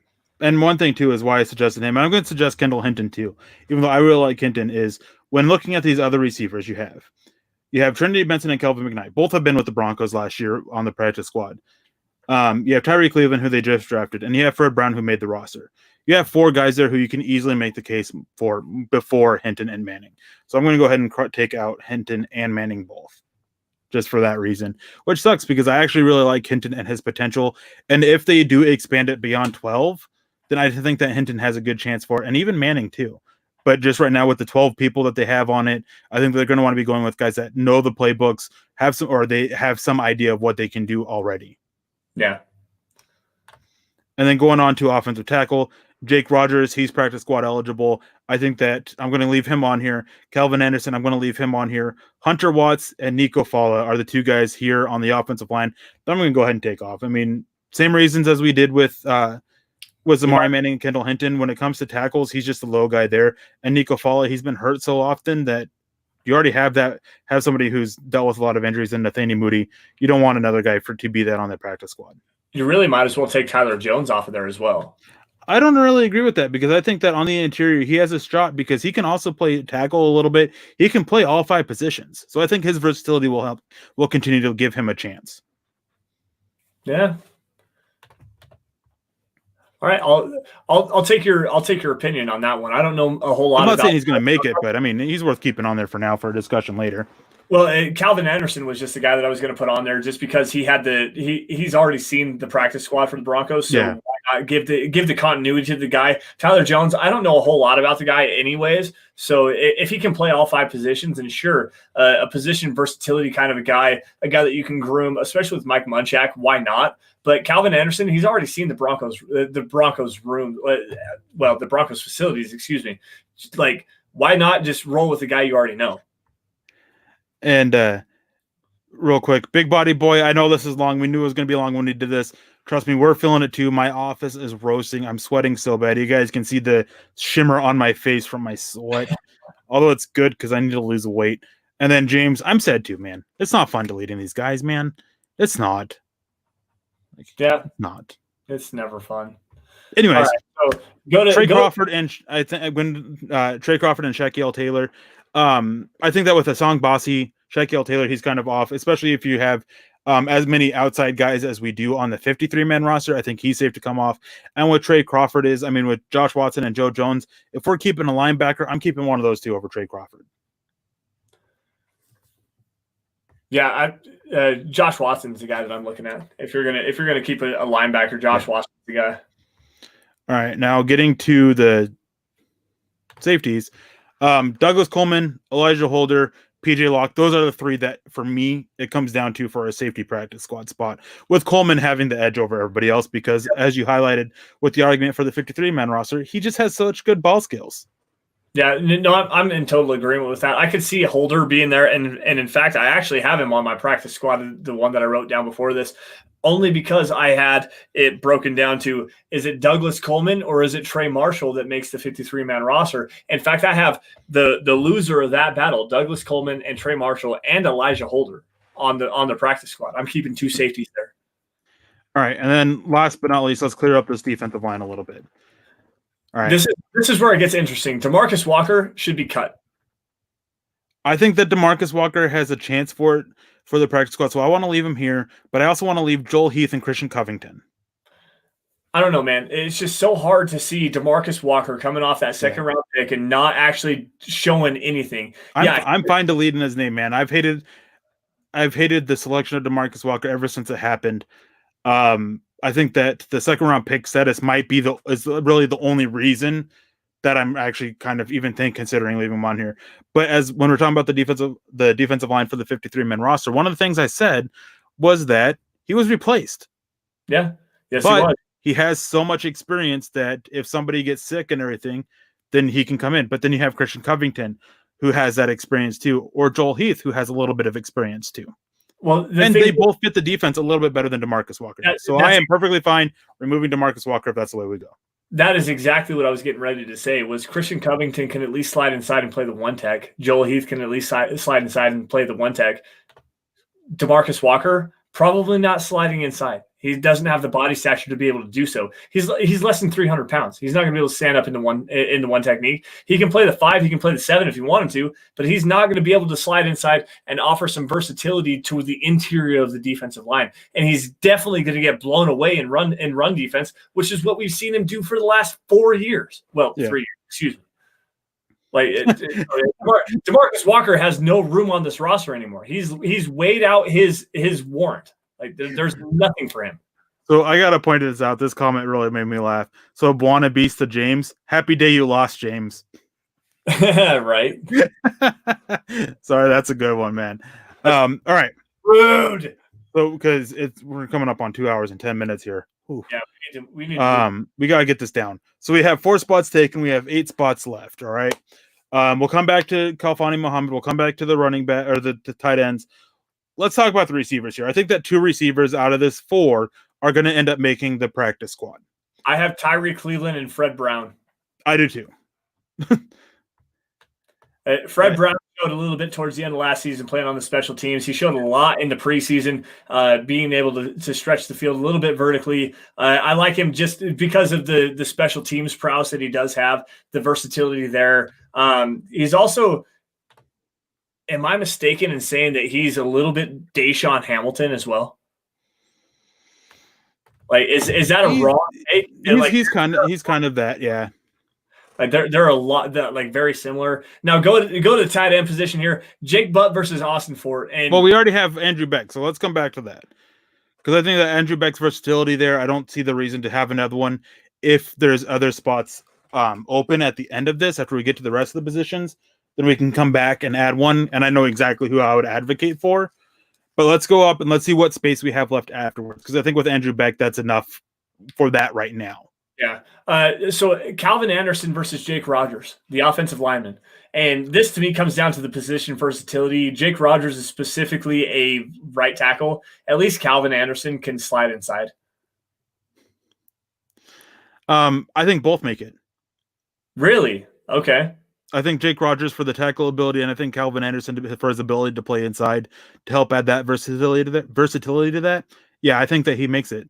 I really want to put Tyler Jones here too, just because again with the versatility that he has, that I think that Calvin Anderson, Jake Rogers, they both make it, and Tyler Jones is another name that we would come back for.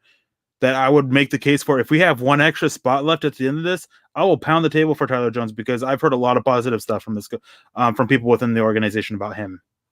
Well, as of right now, if we had to pick one of these three guys, I'm taking Calvin Anderson. That's where I'm putting two on there because typically the Broncos have 2 or 3 offensive linemen on their practice squad every year. Typically one tackle and one guy who can play inside. So just because I really hated what I saw out of Jake Rogers last year, even the last part of the season, what I saw from Jake Rogers in the preseason, give me Calvin Anderson and Tyler Jones, please. But the thing is that while they can play tackle, Jake Rogers is the best tackle out of that group. I'm not going to relent on this, man. It's Jake Rogers is making this practice squad. Man, it's so hard for me. It really is. Well, I did have Quinn Bailey or Jake Rogers. So you know what? Give me Jake Rogers. And you know what? Give me Calvin Anderson too. Yeah. All right. So going back to where are we at here? We got the practice squad 90, Douglas Coleman, Elijah Holder, PJ Locke.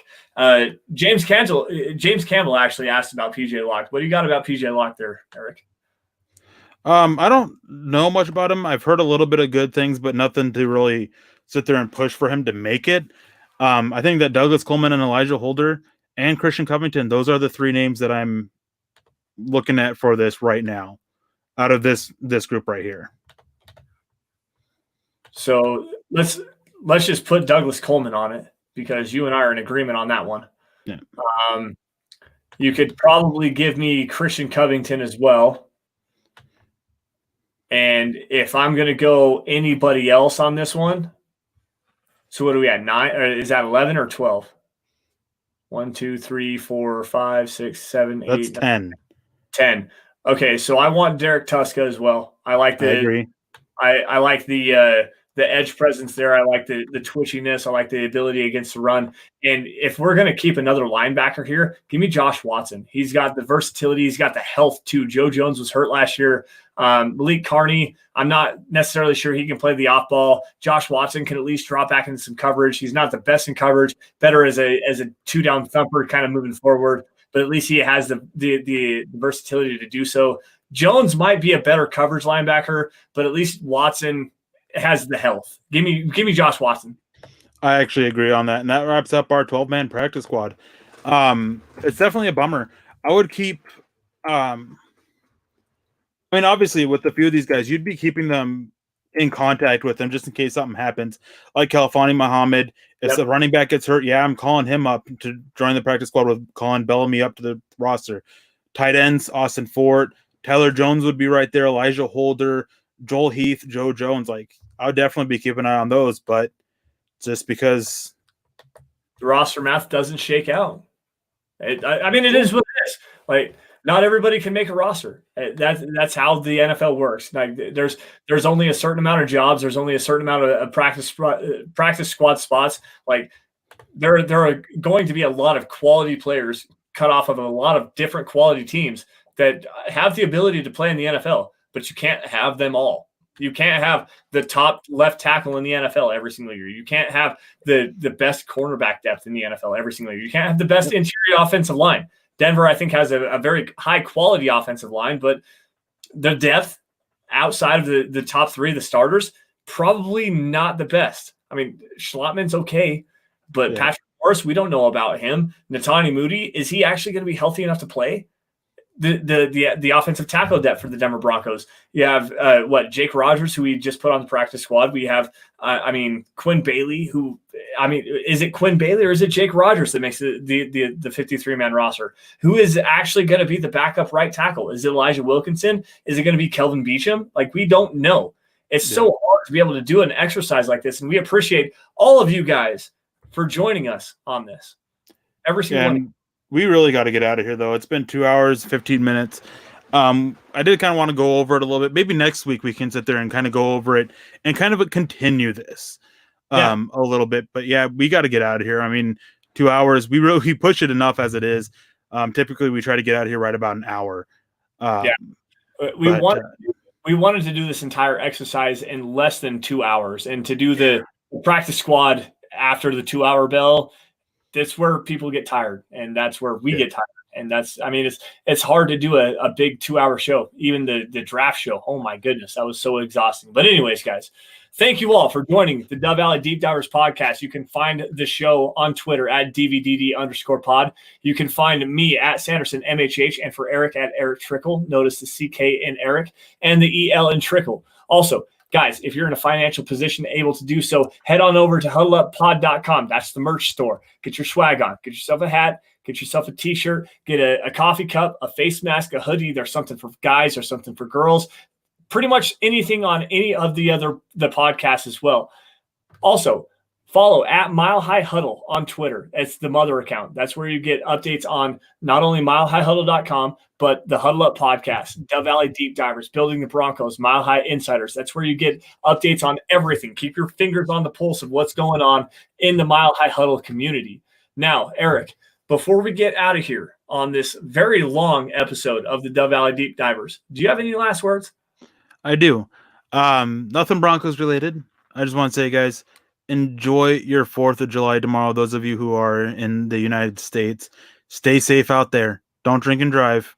Stay safe, but enjoy your day. Yeah, absolutely. Erick, happy 4th of July to you and yours. I hope you guys have an amazing weekend. Guys, always stay safe and take care. And you guys have a great 4th of July weekend. We will see you guys next week, 6 p.m. I will see you tomorrow. Erick, we'll see you guys tomorrow on the Mile High Insiders. But anyways, Dove Valley Deep Divers, we'll see you guys next week, 6 p.m. Mountain Standard Time. We'll see you guys later. Goodbye.